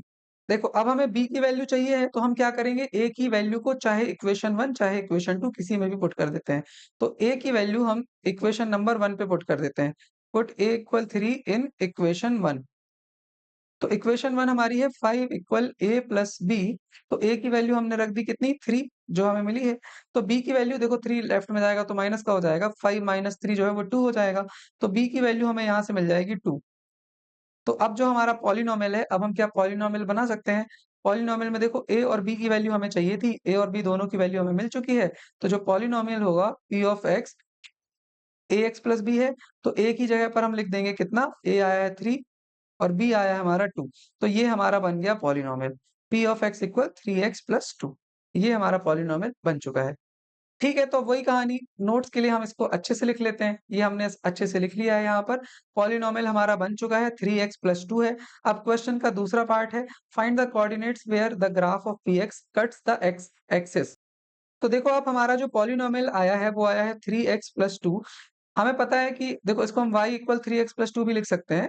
तो जो इसको अगर हम कंपेयर करेंगे y equal ax plus b से, तो जो a है हमारा वो बन जाएगा 3 मतलब स्लोप 3 हो गया और y इंटरसेप्ट आ गया हमारा 2। ठीक है? अब हमें ये बताना है कि ये एक्सिस पर कहाँ काटता है। तो देखो a पॉजिटिव है, तो इस तरीके से जाएगा और ये y एक्सिस को यहाँ काटेगा। तो अब हमें ये बताना है कि ये वाला जो पॉइंट है इसके कोऑर्डिनेट क्या है, x एक्सिस को किस पॉइंट पर काटा और ये वाला पॉइंट है इसके कोऑर्डिनेट क्या है, मतलब y एक्सिस को कहाँ काटा। तो ये तो y इंटरसेप्ट 2 है मतलब y को तो ये 0, 2 पर ही कट करेगा। ठीक है? और x एक्सिस को कहाँ कट करेगा? हमें पता है x एक्सिस पर y की वैल्यू होती है 0। तो जो हमारी इक्वेशन है वो है y इक्वल 3x प्लस 2। अब x एक्सिस पर इस पॉइंट पर हमें जानना है तो y की वैल्यू को हम 0 पुट कर देंगे। तो 0 इक्वल 3x प्लस 2। तो यहाँ से आ जाएगा हमें -2 इक्वल 3x। तो x की वैल्यू आ जाएगी -2/3। मतलब x एक्सिस पर इधर पे कहाँ काटेगा ये, -2/3 0। ये हो जाएगा x एक्सिस का कोऑर्डिनेट और जो y एक्सिस है वो तो हमें पता ही है 0, 2। बाकी इसको दूसरे तरीके से भी निकाल सकते हैं। y एक्सिस पर कोई भी पॉइंट होगा वहाँ x इक्वल 0 होता है। तो देखो y इक्वल 3x प्लस 2 है, तो x की जगह पर 0 रख दो। तो y की वैल्यू देखो 2 आ गई। इस तरीके से भी कर सकते हैं। तो यहाँ पर हमें इसके कोऑर्डिनेट्स भी पता चल गए हैं। ठीक है, तो अब इसको भी हम अच्छे से लिख लेते हैं। यहाँ पर हमने इसको अच्छे से लिख लिया है। कोऑर्डिनेट ऑफ पी एक्स कहाँ काटेगा, तो वाई एक्सिस पर जो है, वाई एक्सिस पर कोई भी पॉइंट होता है वहां पे एक्स तो 0 होता है, तो यहाँ पर 0 रख देंगे एक्स की वैल्यू, तो वाई की वैल्यू 2 आ जाएगी। तो वाई एक्सिस पर 0,2 पर काटा इसने, और एक्स एक्सिस पर निकालना है तो वहां पर वाई इक्वल 0 होता है। तो फिर यहाँ इक्वेशन में y इक्वल 0 रख देंगे तो x की वैल्यू -2/3 आ गई। मतलब x एक्सिस पर उसने कहाँ काटा, -2/3, 0। इसके बाद हमें क्वेश्चन में ये भी पूछा गया है कि आपको ग्राफ भी ड्रॉ करना है, किसका, p ऑफ x का ग्राफ आपको ड्रॉ करना है और फिर वेरीफाई करना है अपने आंसर्स को कि सही में x एक्सिस और y एक्सिस पर इन पॉइंट पे कट कर रहा है कि नहीं। इक्वेशन का ग्राफ भी हम बना लेते हैं। हमें जो गिवन इक्वेशन है वो है y इक्वल 3x प्लस 2। ये हमारी आई है इक्वेशन। अब x की हम वैल्यूज रखते जाएंगे तो y की वैल्यूज हमें मिलती जाएंगी। तो देखो x की वैल्यू अगर हमने 0 रखी तो 3 इंटू 0 प्लस 2, मतलब y की वैल्यू 2 आ गई। यहाँ 2 लिख लिया हमने। अगर x की वैल्यू हम रखते हैं 1, तो फिर देखो ये आ जाएगा 3 इंटू 1 मतलब 3 प्लस 2 मतलब ये बन जाएगा 5। तो 1 रखा तो 5 आया।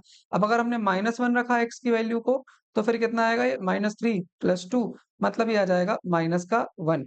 तो अगर x की वैल्यू -1 है तो फिर y की वैल्यू भी -1 है। अब हम इन पॉइंट्स को प्लॉट भी कर लेते हैं। तो अगर x 0 है तो y 2 है, तो मतलब देखो ये वाला पॉइंट होगा, ये वाला पॉइंट 0,2 होगा। यहाँ लिख लेते हैं 0,2। इसके बाद 1,5 तो 1, फिर 1 2 3 4 5, 1,5 जो होगा वो ये वाला पॉइंट होगा, 1,5 ये वाला पॉइंट। इसके बाद है -1, -1, तो -1 ये है, अब y में -1 और जाना है तो फिर ये वाला पॉइंट होगा हमारा -1, -1। अब इन तीनों को हम मिला लेते हैं तो हमारा ग्राफ जो है वो ड्रॉ हो जाएगा। इन तीनों को मिलाने वाली लाइन हमने ये बना ली और फिर यहाँ पर ये ग्राफ ड्रॉ हो चुका है। इसमें इस इक्वेशन का नाम भी लिख देते हैं y इक्वल 3x प्लस 2। अब आप खुद देखो हमारे जो x एक्सिस और y एक्सिस के देखो इस ग्राफ ने y एक्सिस को कहाँ कट किया, देखो ये हम देख रहे हैं ना 0,2 पर कट किया, और x एक्सिस को कहाँ कट किया, x एक्सिस को यहाँ कट किया। यहाँ पर देखो y तो 0 है, y तो 0 है मतलब ये 0 हो गया, लेकिन x एक्सिस का कोऑर्डिनेट क्या है, x एक्सिस जो है वो देखो 1 से तो कम है ना, 1 से कम है। और अगर अपन -2/3 देखेंगे तो ये आता है -0.66 कुछ आता है। तो ये वाला पॉइंट है, ये -0.66 ही है लगभग, वही है मतलब ये। तो इस तरीके से ये हमारा वेरीफाई भी हो जाता है कि जो हमने निकाले हैं पॉइंट्स, x एक्सिस और y एक्सिस को जहाँ कट करने वाले, वो सही आए हैं। तो हमने यहाँ लिख लिया, from the graph it verifies that the line cut x axis at -2/3, 0 and 0,2, है ना? आप खुद ही देखो ये ग्राफ से भी हमारा वेरीफाई हो चुका है और यहाँ पर ये क्वेश्चन कंप्लीट हो जाता है। 11th क्वेश्चन है हमारे पास। इसमें हमें 2 पॉलिनोमियल दिए गए हैं P ऑफ x और Q of x। P of x जो है वो है ax प्लस b और Qx जो है वो है cx प्लस d। अब हमें 3 कंडीशन भी दी गई हैं। पहली कंडीशन ये है कि P ऑफ 0 जो है वो 5 के बराबर है। मतलब हम P ऑफ x में x की जगह पर 0 पुट करेंगे तो पूरे पॉलिनोमियल की वैल्यू 5 के बराबर आएगी। दूसरी कंडीशन ये है कि अगर हम Px पॉलिनोमियल और जो Qx पॉलिनोमियल है, इसको अगर हम माइनस कर देंगे तो हमें मिलेगा तो ये होगा कि ये x एक्सिस को 3,0 पर कट करेगा। मतलब देखो 3,0 ये है ना, तो 3,0 पर ये कट करेगा। ये दूसरी कंडीशन हो गई। और तीसरी कंडीशन है कि सम ऑफ Px और Qx जो है, इन दोनों का सम जो है वो 6x प्लस 4 के बराबर है। तो अब हमें ये बताना है कि पॉलिनोमियल Px और Qx क्या है। तो आप देखो Px जो है वो ax प्लस b है और Qx जो है वो cx प्लस d है।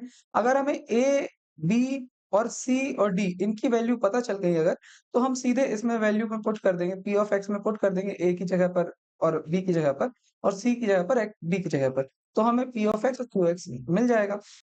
मतलब इस क्वेश्चन में हमारा मेन जो पर्पस है वो ए बी सी डी की वैल्यू निकालना है।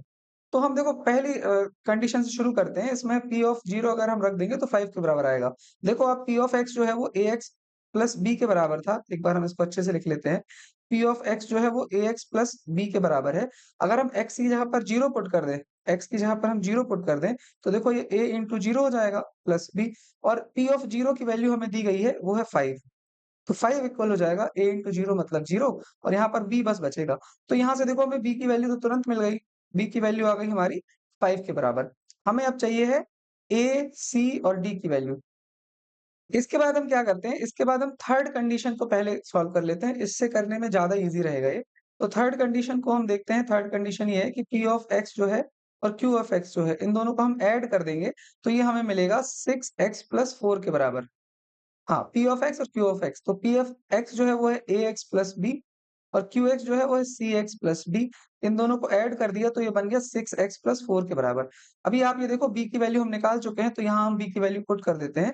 तो ax + b की वैल्यू आई है हमारी 5 plus cx plus d equal आ गया 6x + 4। अब आप ये देखो यहाँ x वाले टर्म है, इनको हम साथ में लिख लेते हैं, तो ये बन जाएगा ax + cx और फिर ये जो कांस्टेंट टर्म्स हैं इनको अलग लिख लेते हैं 5 + d और ये हो गया 6x + 4 के बराबर। अब हम यहाँ पर x को कॉमन ले सकते हैं, x को जब हम कॉमन ले लेंगे तो ये बन जाएगा देखो a + c, ये x कॉमन हो गया और ये बन गया हमारा 5 + d इक्वल 6x + 4। अब देखो, अब ये समझने वाली बात है कि ये जो है ना, ये वाला और ये दोनों इक्वल हैं, ये दोनों लीनियर इक्वेशन है। देखो लीनियर इक्वेशन जो होती है वो y इक्वल ax + b के फॉर्म में रहती है। तो यहाँ पर आप देखो x के साथ जो कांस्टेंट है, x के साथ जो कोएफिशिएंट है वो है a + c और यहाँ x के साथ जो कोएफिशिएंट है वो है 6। तो देखो जब ये दोनों इक्वेशन इक्वल है, तो इन दोनों को हम कंपेयर कराएँगे तो फिर क्या होगा, a + c हमारा 6 के बराबर आ जाएगा। देखो इसको फिर से समझ लेते हैं, x का जो कोएफिशिएंट है वो a + c है और यहाँ पर राइट तरफ x का कोएफिशिएंट है वो 6 है। ये बीच में इक्वल का साइन लगा है, मतलब क्या है कि ये दोनों आपस में इक्वल होंगे, तो a + c इक्वल 6 हो जाएगा और ये जो कांस्टेंट वाला है, बाकी जो है 5 + d, ये इसके बराबर होगा 4 के बराबर। तो हम यहाँ पर लिख लेते हैं 5 + d इक्वल हो जाएगा 4 के बराबर। तो यहाँ से देखो हमें d की वैल्यू मिल जाएगी, d जो हो जाएगा 5 लेफ्ट राइट तरफ जाएगा, तो 4 - 5 मतलब -1 आ जाएगी d की वैल्यू। देखो d की वैल्यू भी हमें मिल गई और यहाँ पर a + c हमें मिला है। अब हमें चाहिए है a और c की वैल्यू और चाहिए है। तो अभी हमें 2 की वैल्यू मिल चुकी है, देखो a, b, c, d इनकी वैल्यू हमें पता करनी थी। a की नहीं पता है, b की वैल्यू मिल चुकी है 5, c की नहीं पता है, d की वैल्यू मिल चुकी है -1। इसके बाद अब हम दूसरा पार्ट देखते हैं। दूसरा पार्ट जो है इसमें लिखा हुआ है P ऑफ x जो है और Q ऑफ x जो है, इसको जब हम माइनस करते हैं, तो सबसे पहले हम माइनस करते हैं तो क्या मिलता है ये देख लेते हैं हम। तो P ऑफ x जो है वो है ax + b और जो Q ऑफ x है वो है cx + d। तो a ऑफ x हमने लिख लिया, b की वैल्यू हमें पता है वो है 5 माइनस, देखो माइनस के अंदर मल्टीप्लिकेशन करेंगे तो ये साइन चेंज हो जाएंगे, तो ये d जो है ये माइनस का बन जाएगा। और ये d की वैल्यू जो है वो है -1, तो हम यहाँ -1 लिख लेते हैं। हमें पता है ना, पीछे हमने निकाली हुई है। अब ये बन जाएगा देखो ax और cx को हम पहले लिख लेते हैं और फिर ये बन जाएगा 5 और ये माइनस माइनस प्लस। तो यहाँ से हमें मिल जाएगा, यहाँ से हम x कॉमन ले लेते हैं, a - c x + 6। देखो हमें ये मिल गया। तो ये भी एक लीनियर इक्वेशन के फॉर्म में है। देखो लीनियर इक्वेशन जो होता है वो y इक्वल ax + b के फॉर्म में होता है। आप यहाँ देखो, ये भी ये जो हमारा आया हुआ है, ये आया है a - c x + 6। देखो x का कोएफिशिएंट कुछ ना कुछ होता है। यहाँ पर भी x का कोएफिशिएंट देखो a - 6 है और यहाँ पर b की वैल्यू 6 हो जाएगी। तो ये लीनियर इक्वेशन के फॉर्म में आया है। तो अब हमें बोला गया है कि ये जो लीनियर इक्वेशन हमें मिल रही है a - c x + 6, ये x एक्सिस को 3, 0 पर कट करता है। इसको हम y के इक्वल लिख लेते हैं। ये 3, 0 पर कट करता है। 3, 0 पर कट करने का मतलब है x का कोऑर्डिनेट हो जाएगा 3 और y का कोऑर्डिनेट हो जाएगा 0। तो हम x की जगह पर 3 लिख लेते हैं, y की जगह पर 0 लिख लेते हैं। तो y की जगह 0 लिख लिया और a - c और x की जगह पर 3 लिख लिया प्लस 6। अब देखो 6 है वो लेफ्ट तरफ जाएगा तो माइनस का 6 हो जाएगा। ये इक्वल हो जाएगा a - c इंटू 3। अब देखो 3 जो है ये मल्टीप्लिकेशन में है तो लेफ्ट तरफ जाएगा तो डिवाइड में आ जाएगा। तो a - c की वैल्यू हमें मिल जाएगी -2। यहाँ से हमें a - c की वैल्यू भी मिल चुकी है। अभी आप देखो हमने पीछे a + c की वैल्यू निकाली थी वो है 6 और अभी हमने निकाली है a - c की वैल्यू -2। तो आप देखो a + 6 जो है वो 6 हाँ, a + c जो है वो 6 के बराबर था और a - c जो है वो -2 के बराबर है। ये इक्वेशन 1 इक्वेशन 2 हम इस तरीके से मान लेते हैं। तो अब देखो यहाँ c ये कॉमन है, इनके साइन अलग हैं तो हम इनको ऐड कर लेते हैं। तो इन दोनों इक्वेशंस को जब हम ऐड करेंगे तो क्या मिलेगा हमें? मिलेगा a + c plus a - c equal 6 और फिर ये प्लस -2 हो जाएगा।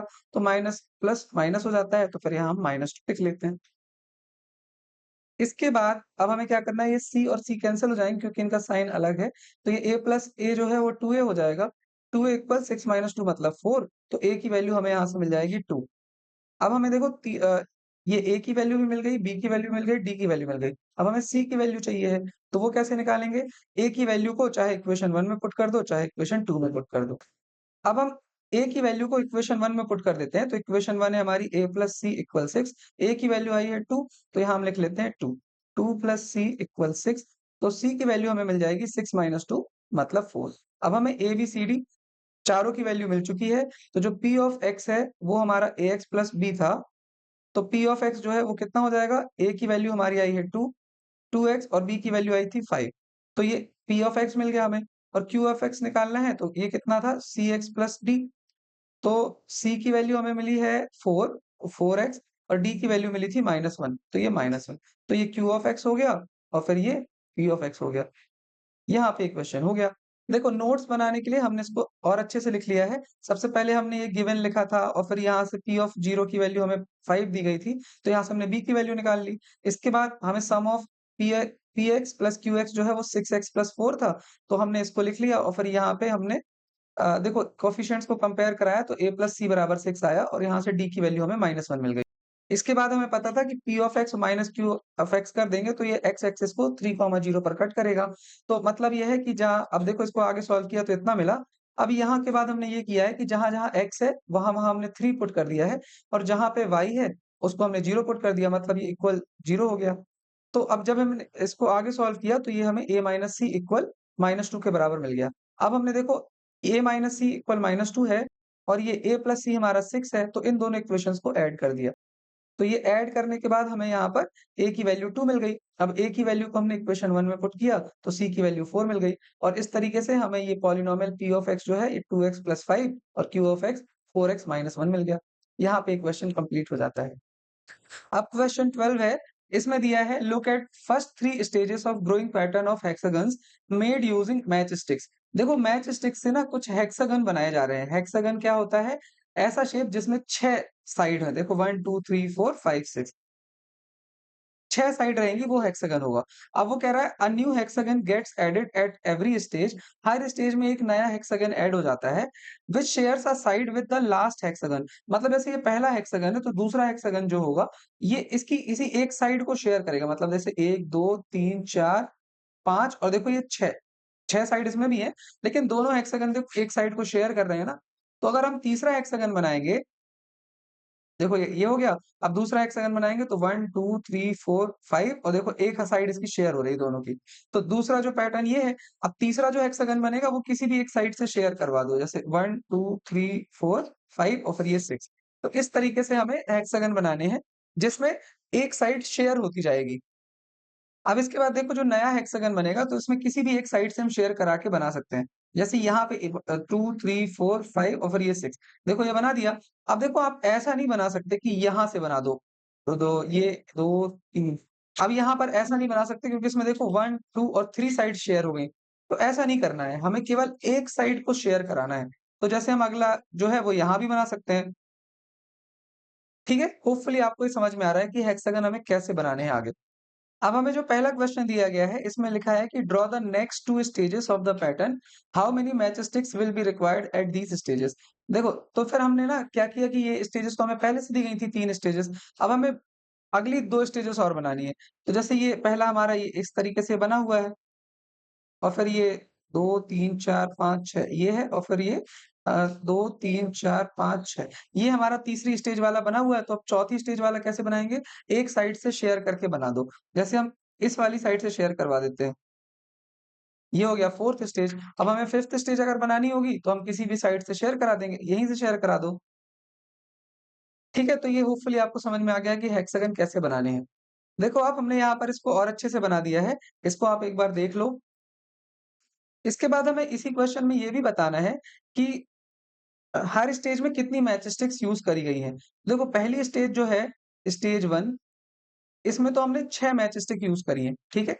अब जो दूसरी स्टेज है हमारी सेकंड स्टेज, इसमें हमने 6 और फिर प्लस 5। देखो 5 दूसरा जब हमने हेक्सागन बनाया था, तो उसमें 5 ही साइड तो बनाई थी ना, क्योंकि एक साइड तो शेयर हो रही थी। तो दूसरी स्टेज में 11 मैच स्टिक्स यूज़ करी हैं। सेकंड स्टेज में फिर थर्ड स्टेज में कितनी मैच स्टिक यूज़ करी होंगी हमने? सेकंड स्टेज में हमने करी होंगी 11 तो पहले से थी और उसमें हमने 5 और ऐड कर दी, तो फिर कितनी बन गई? 16। और फिर फोर्थ स्टेज में कितनी करी होंगी हमने 16 प्लस 5 जो कि बन गया 21। फिर फिफ्थ स्टेज में करी होंगी हमने 21 प्लस 5 जो कि बन गया हमारा 26।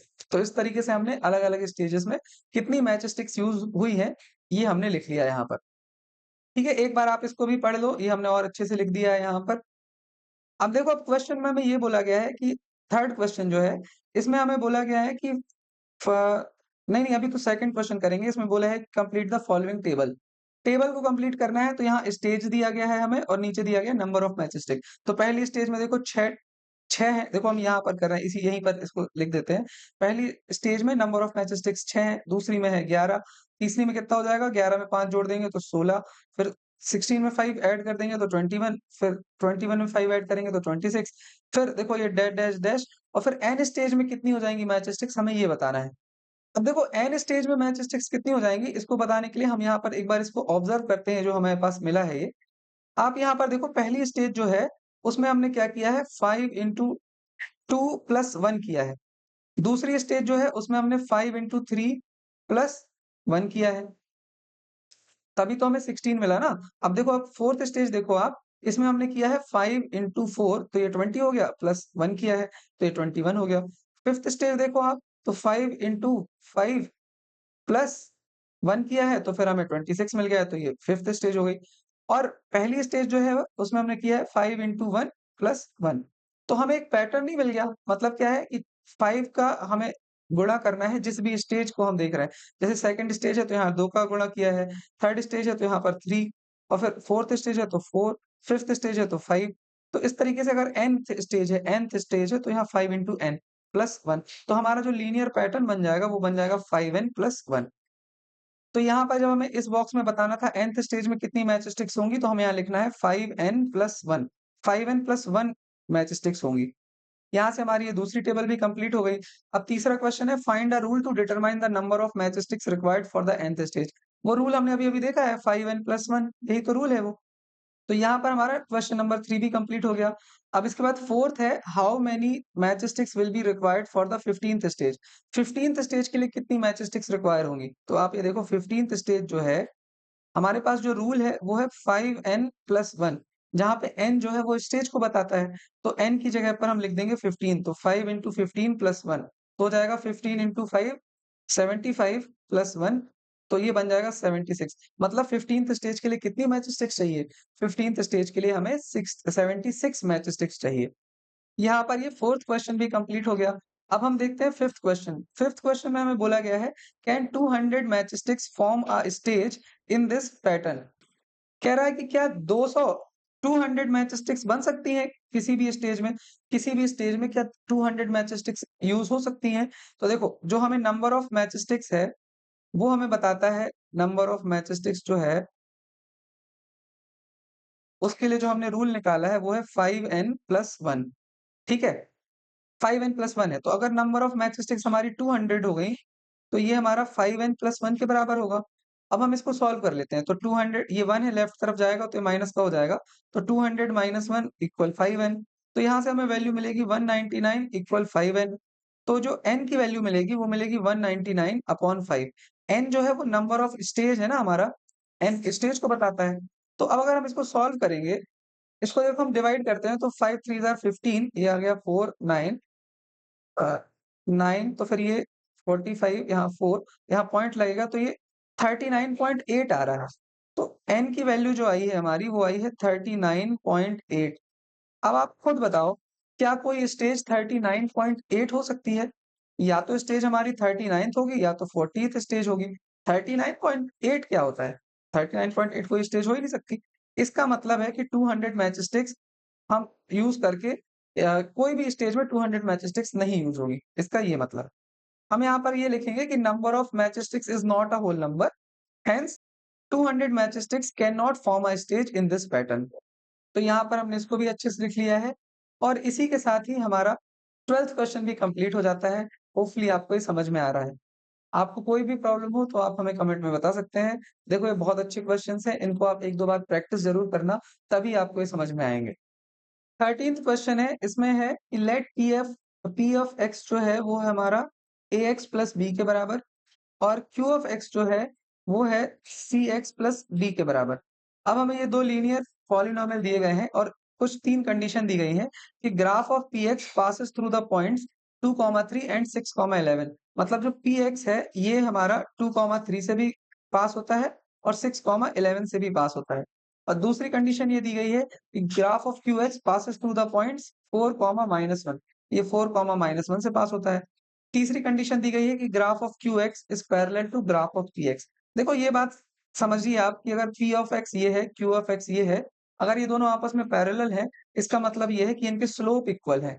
तो स्लोप ऑफ Px बराबर होगा स्लोप ऑफ Qx, तभी तो ये आपस में पैरेलल हैं।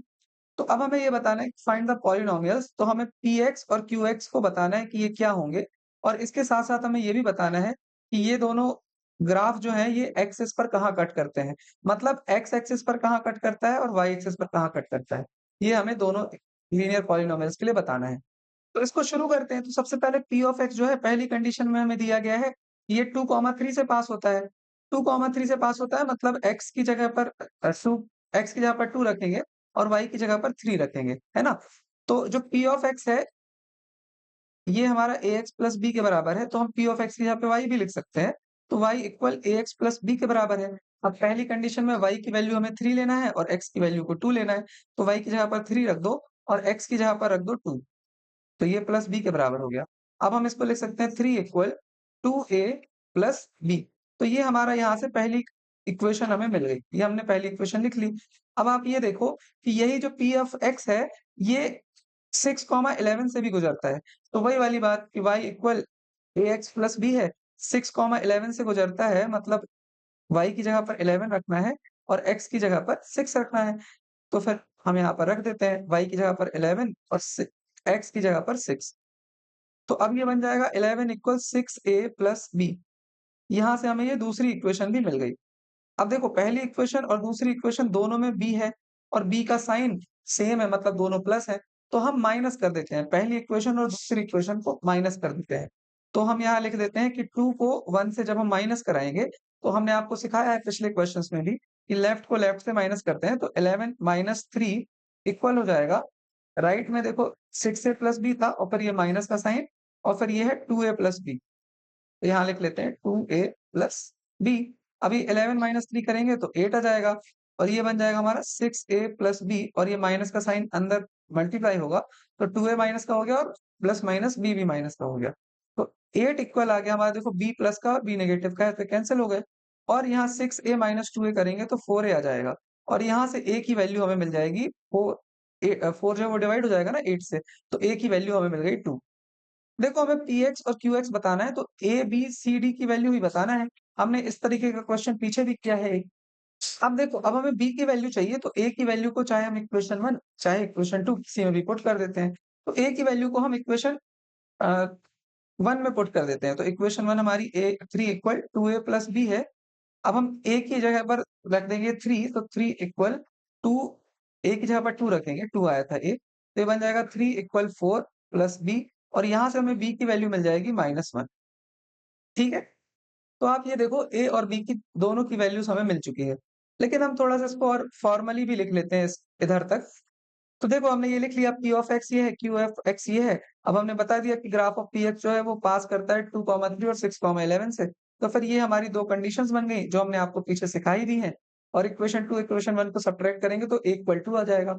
अब आप ये देखो कि जो A होता है वही तो स्लोप होता है ना, तो मतलब हम बोल देंगे कि ये जो P ऑफ x है उसका स्लोप कितना हो गया? उसका स्लोप हो गया 2। ये स्लोप ऑफ Px हमारा आ गया 2। अब हमें B की वैल्यू चाहिए थी, तो हमने क्या किया इस तरीके से A की वैल्यू को इक्वेशन 1 में पुट कर दिया तो हमें B की वैल्यू भी मिल गई। इसके बाद दूसरी कंडीशन आप देखो उसमें दिया है कि graph of Qx passes through the point 4, -1। तो जो Qx का ग्राफ है वो 4, -1 से पास होता है, तो y equal Cx plus D रख सकते हैं। तो y की जगह पर हमें लिखना पड़ेगा -1, देखो -1 और x की जगह पर लिखना पड़ेगा 4। तो जब हमने इसको ऐसा किया तो -1 इक्वल 4c प्लस डी आ गया हमारे पास। तो ये इक्वेशन हमने इक्वेशन नंबर 3 बना ली। देखो अब ये इक्वेशन बनी ना हमारी -1 इक्वल 4c प्लस डी। अब आप थर्ड थर्ड कंडीशन देखो, थर्ड कंडीशन में दिया है कि graph of Qx is parallel to graph of Px, मतलब Px ये है, Qx ये है। तो दोनों के स्लोप कैसे होंगे? दोनों के स्लोप बराबर होंगे। आप देखो जो हमें Qx दिया गया था वो दिया था Cx प्लस डी। तो जो एक्स के साथ हमारा होता है ना, एक्स के साथ जो चिपका होता है वही तो स्लोप होता है। तो इस तरीके से जो दूसरा वाला ग्राफ है उसका स्लोप है सी, और जो पी एक्स है उसका स्लोप था 2। तो इसका मतलब है ना कि सी जो है वो 2 के इक्वल हो जाएगा। तो अब हम यहाँ पर लिख लेते हैं -1 और सी की जगह पर हम लिख लेते हैं 2। तो ये प्लस डी, तो यहाँ से हमें डी की वैल्यू भी मिल जाएगी। ये बन जाएगा 8 प्लस डी। तो डी की वैल्यू हमें यहाँ से मिल गई -9। तो हमें यहाँ पे चारों की वैल्यू मिल गई। ए की वैल्यू भी मिल गई, बी, सी और डी। सी की वैल्यू हमें पता है 2 और डी की वैल्यू है -9। ए की वैल्यू थी 2 और बी की वैल्यू क्या थी? बी की वैल्यू हमने निकाली थी -1। यहाँ हमने लिख लिया -1। अब जब चारों की वैल्यू मिल गई तो हम ग्राफ तो अब हम बता सकते हैं ना पी ऑफ एक्स कितना होगा। पी ऑफ एक्स जो है वो ए एक्स प्लस बी था। तो ए जो है हमारा वो है 2, तो 2x -1 ये हमारा हो जाएगा पी एक्स। और जो क्यू एक्स है ये था सी एक्स प्लस डी। तो क्यू एक्स हो जाएगा हमारा, सी की वैल्यू है 2 और डी की वैल्यू है -9। तो यहाँ से पी एक्स और क्यू एक्स दोनों हमें मिल गए। इसके बाद अब हम इसको थोड़ा अच्छी राइटिंग में भी लिख लेते हैं।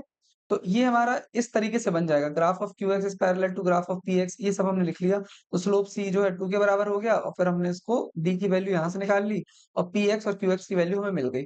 अब हमारा जो लास्ट पार्ट रह गया है इस क्वेश्चन का, वो ये रह गया है कि ये एक्सेस को कहाँ पर कट करते हैं। तो जो पी ऑफ एक्स है हमारा वो है 2x-1। देखो पी एक्स जो है वो है 2x-1 और जो क्यू एक्स आया है हमारा वो आया है 2x-9। 2x-9। देखो हमने 2.6 एक्सरसाइज है उसमें ग्राफ करे थे, तो हमें पता है कि इसके जो स्लोप है वो स्लोप 2 है, यहाँ भी स्लोप 2 ही है और यहाँ पे y इंटरसेप्ट जो है वो -1 है और यहाँ पे जो y इंटरसेप्ट है वो -9 है। इसका मतलब है कि अगर ये -1 है और ये मान लो -9 है, तो px जो है उसका ग्राफ इस तरीके से बनेगा और qx है उसका ग्राफ इस तरीके से बनेगा। तो हमें ये बताना है कि जो px है और qx है ये एक्सिस को कहाँ कट करते हैं, y एक्सिस और qx को, y एक्सिस और x एक्सिस को कहाँ कट करता है। तो पी एफ एक्स जो है ये y एक्सिस को देखो -1 पे कट करेगा, y इंटरसेप्ट हमें पता ही है। तो y इंटरसेप्ट जो है वो 0, -1 हो जाएगा। और x एक्सिस को कहाँ कट करता है ये कैसे हम बताएंगे, देखो आप, ये हम ऐसे बताएँगे कि इसको हम लिख सकते हैं पी ऑफ एक्स मतलब y इक्वल 2x-1। अब x एक्सिस पर कोई भी पॉइंट होता है, वहाँ पर y की वैल्यू तो 0 होती है। तो हम यहाँ पर y की जगह पर 0 लिख लेते हैं। ये 2x-1। तो यहाँ से हमें x की वैल्यू मिल जाएगी, जो कि मिल जाएगी 2x इक्वल 1, तो x की वैल्यू आ गई 1/2। मतलब इसने x एक्सिस को कहाँ कट किया है? x एक्सिस को कट किया है 1/2, 0 पर और y एक्सिस को 0, -1। देखो इसको इस तरीके से भी कर सकते हैं कि y एक्सिस पर कोई भी पॉइंट जो होता है, वहाँ पर x की वैल्यू 0 होती है और x एक्सिस पर कोई भी पॉइंट होता है, वहाँ पर y की वैल्यू 0 होती है। तो अगर हमें y एक्सिस पर निकालना है तो हम x की वैल्यू 0 पुट कर देंगे। तो y इक्वल 2x-1 था, तो x की जगह पर 0 पुट करेंगे, तो देखो ये बन जाएगा -1, तो y इक्वल -1। देखो वही आया ना -1, तो y एक्सिस को ये कट करता है 0, -1। यही चीज़ आ गई। इसके बाद अब हमें आगे वाले के लिए भी निकालना है, जो कि दूसरा इक्वेशन है हमारा y इक्वल 2x-9। ये एक्सिस को कहाँ कट करता है? तो अगर हमें y एक्सिस पर निकालना है तो x की जगह पर 0 रख दो। तो y इक्वल 2 इंटू 0 -9 मतलब y इक्वल -9 आ गया। तो y एक्सिस को ये कट करेगा 0, -9 पर और x एक्सिस के निकालना है तो y इक्वल 0 पुट कर दो। तो y इक्वल 0 पुट करेंगे तो 2 इंटू x -9, तो ये बन जाएगा हमारा -9 राइट तरफ आएगा तो 9 2x, तो x की वैल्यू आ जाएगी 9/2। तो ये x कहाँ कट करेगा फिर ये 9/2 इंटू 0। देखो इसको अच्छे से भी लिख दिया है हमने यहाँ पर। ये p ऑफ x है, ये 2x-1 है, तो इसको y भी लिख सकते हैं, y इक्वल 2x-1। अब x एक्सिस पर y इक्वल 0 होता है, तो फिर यहाँ हमने 0 पुट कर दिया, तो यहाँ से हमें x की वैल्यू मिल गई 1/2। तो मतलब ये x एक्सिस को कहाँ कट करता है? 1/2, 0 पर। और यही, अच्छा हमें क्वेश्चन में y एक्सिस को कहाँ कट करता है ये नहीं बताना था, लेकिन फिर भी हमें पता तो है ही कि y एक्सिस को 0, -1 पर कट करता है, अगर पूछ ले तो। इसी तरीके से दूसरा वाला इक्वेशन है qx इक्वल 2x-9। तो यहाँ पर हमें x एक्सिस पर जो है y इक्वल 0 हो जाएगा, तो यहाँ y इक्वल 0 रख दिया, तो फिर हमें यहाँ से 9/2 मिल गया। मतलब qx जो है वो x एक्सिस को 9/2, 0 पर कट करता है और y एक्सिस पर अगर निकालना है, तो वो हो जाएगा 0, -9। इसी के साथ ही हमारा ये क्वेश्चन भी कंप्लीट हो जाता है। 14th क्वेश्चन है, what do all linear functions of the form, देखो हमें एक F x equal ax plus a इस तरीके से लीनियर फंक्शन दिया गया है इस फॉर्म में, जहाँ पर a जो है वो बड़ा है 0 से। देखो इस फॉर्म का मतलब ये है कि हम किसी भी तरीके का लीनियर फंक्शन बना सकते हैं। जैसे मान लो हमने fx बना लिया, a को हमें 0 से बड़ा मानना है तो हम यहाँ 2x प्लस 2 बना सकते हैं। हम कुछ भी मान सकते हैं ना, देखो a को बस 0 से बड़ा लिखना है, तो 3x प्लस 2 लिख लो, या फिर हम fx इक्वल 5x प्लस 5। देखो a यहाँ पर भी तो सब ये वाला गलत है, यहाँ 3 होगा है। तो इस तरीके से ये फॉर्म बनेगा हमारा fx equal ax plus a वाला। तो अब ये कह रहा है कि इन सब में कॉमन क्या है? इन सब में कॉमन क्या है? आप ये बताइए। तो देखो आप कॉमन इसमें क्या होगा? इसका जैसे स्लोप है 2 बनेगा, इसका स्लोप जो है वो 3 बनेगा, इसका स्लोप 5 बनेगा, है ना? आप देखो कि सबके जो स्लोप हैं वो पॉजिटिव बन रहे हैं। इसका मतलब है कि जो पॉजिटिव स्लोप है तो इस तरीके से सबका ग्राफ बनेगा। और जब पॉजिटिव ग्रोथ होता है तो उसको हम लीनियर ग्रोथ भी कहते हैं। पॉजिटिव स्लोप होता है तो उसको लीनियर ग्रोथ कहते हैं हम। मतलब इस तरीके के जो फंक्शन है वो लीनियर ग्रोथ को रिप्रेजेंट करेंगे। और देखो और क्या कॉमन है इनमें? देखो ये y इंटरसेप्ट है वो भी यहाँ पर b इक्वल टू है, y इंटरसेप्ट होता है ना ये। देखो y equal ax plus b से हम कंपेयर करा रहे हैं, तो जो स्लोप होता है वो x के साथ जो चिपका रहता है, कोएफिशिएंट होता है वो स्लोप होता है, और जो बचा रह गया वो y इंटरसेप्ट होता है। ये हमने सीखा है बहुत अच्छे से। तो यहाँ पर आप देखो y इंटरसेप्ट 3 है, यहाँ y इंटरसेप्ट 2 है, यहाँ y इंटरसेप्ट 5 है। मतलब सब जगह y इंटरसेप्ट a से बड़ा है, पॉजिटिव मतलब 0 से बड़ा है। अगर आप सबका ग्राफ बनाएँगे, तो सब के सब जैसे ये y एक्सिस है ना, तो 0 के ऊपर कट करेंगे सब, पॉजिटिव पे कट करेंगे, सब के सब पॉजिटिव साइड ऑफ y पर कट करेंगे, है ना? कोई भी ग्राफ इस तरीके से नहीं बन सकता। क्यों नहीं बन सकता? क्योंकि y इंटरसेप्ट नेगेटिव में नहीं है। और आप बताओ, आपके लिए क्वेश्चन है, क्या किसी का भी ग्राफ इस तरीके से बन सकता है, ओरिजिन से पास होते हुए? बताओ इसका आंसर। इसका आंसर है नहीं बन सकता, क्यों? क्योंकि जो बी इंटरसेप्ट है वो पॉजिटिव है, 0 से बड़ा है, तो 0 भी नहीं है ना, यहाँ से भी नहीं निकल सकता, थोड़ा आगे से निकल सकता है, लेकिन ओरिजिन से नहीं निकल सकता। तो सब में अगर हमसे पूछा जाए कि कॉमन क्या-क्या है, तो देखो पहली बात हम जो कॉमन बोल देंगे, वो हम ये बोल देंगे कि सबका स्लोप पॉजिटिव है, मतलब वो हम यहाँ सबसे पहले लिखते हैं कि सभी का जो है वो पॉजिटिव स्लोप रहेगा। अभी स्लोप पॉजिटिव है, तो वो लीनियर ग्रोथ को रिप्रेजेंट करेगा। ठीक है? दूसरी बात ये है कि y इंटरसेप्ट सबका पॉजिटिव है, मतलब वो positive side of y axis पर कट करेंगे सब के सब, जो ग्राफ है। Positive side of y axis पर कट करेंगे। ठीक है? और क्या हम बोल सकते हैं कि कोई भी जो ग्राफ है वो 0 से नहीं निकलेगा, कोई भी ओरिजिन से नहीं निकल सकता है। अब हम ऐसा करते हैं कि इसको फॉर्मली लिख के भी दिखा देते हैं आपको कि एग्ज़ाम में आप कैसे लिखेंगे। तो सबसे पहले हम यहाँ पर अपने इसको लिखते हैं लीनियर फंक्शन को, जो कि है fx equal ax plus a, जहाँ पर a जो है वो 0 से बड़ा है मतलब पॉजिटिव है। तो हम आगे लिखेंगे कि इन इक्वेशन कोई भी लीनियर इक्वेशन होती है वो y equal ax plus b के फॉर्म में होती है। वहाँ पर a जो है वो स्लोप को दिखाता है और जो b है वो y इंटरसेप्ट को दिखाता है। इसके बाद अब ये जो हमारा फंक्शन है इसमें स्लोप हो जाएगा a, और a ही इसका y इंटरसेप्ट भी होगा। फिर इसके बाद अब इन सब में कॉमन क्या होगा? तो कॉमन जो होगा, पहली बार a is slope and a is greater than 0, मतलब पॉजिटिव है a। तो जो स्लोप होगा इन सभी फंक्शंस का वो पॉजिटिव होगा, मतलब they will all show linear growth, है ना? इसके बाद y इंटरसेप्ट इज़ a, और जो a है वो भी पॉजिटिव है, a से 0 से बड़ा है। मतलब ये सभी जो है y एक्सिस को ओरिजिन के ऊपर कट करेंगे, मतलब above the origin, positive side of y axis. और इसके बाद a जो है वो बड़ा है 0 से, तो मतलब ये है, मतलब y इंटरसेप्ट बड़ा है 0 से, तो इसका मतलब ये है कि ये कभी भी ओरिजिन से पास नहीं होंगे। इस तरीके से हमने ये क्वेश्चन भी कंप्लीट कर लिया है। होपफुली आपको ये समझ में आ रहा होगा। और इसी के साथ ही हमारी एंड ऑफ एक्सरसाइज़ेज़ कंप्लीट हो जाती है। देखो ये वीडियो थोड़ा-सा बड़ा लग सकता है आपको, लेकिन हमने बहुत डिटेल में सभी क्वेश्चन्स को यहाँ पर कंप्लीट किया है। अभी देखो आपको जब क्विक रिवीजन करना होगा, तो अगर आपको ये पीडीएफ एक्सेस करना है तो आप ये टेलीग्राम में जाकर के वहाँ पे डाउनलोड कर सकते हैं। और कोई भी प्रॉब्लम हो आपको तो आप कमेंट सेक्शन में बता सकते हैं, या तो फिर कहीं भी मैसेज कर देना। आपकी हेल्प वहाँ पर हम कर देंगे। हम मिलते हैं नेक्स्ट वीडियो में। Keep studying. Bye bye.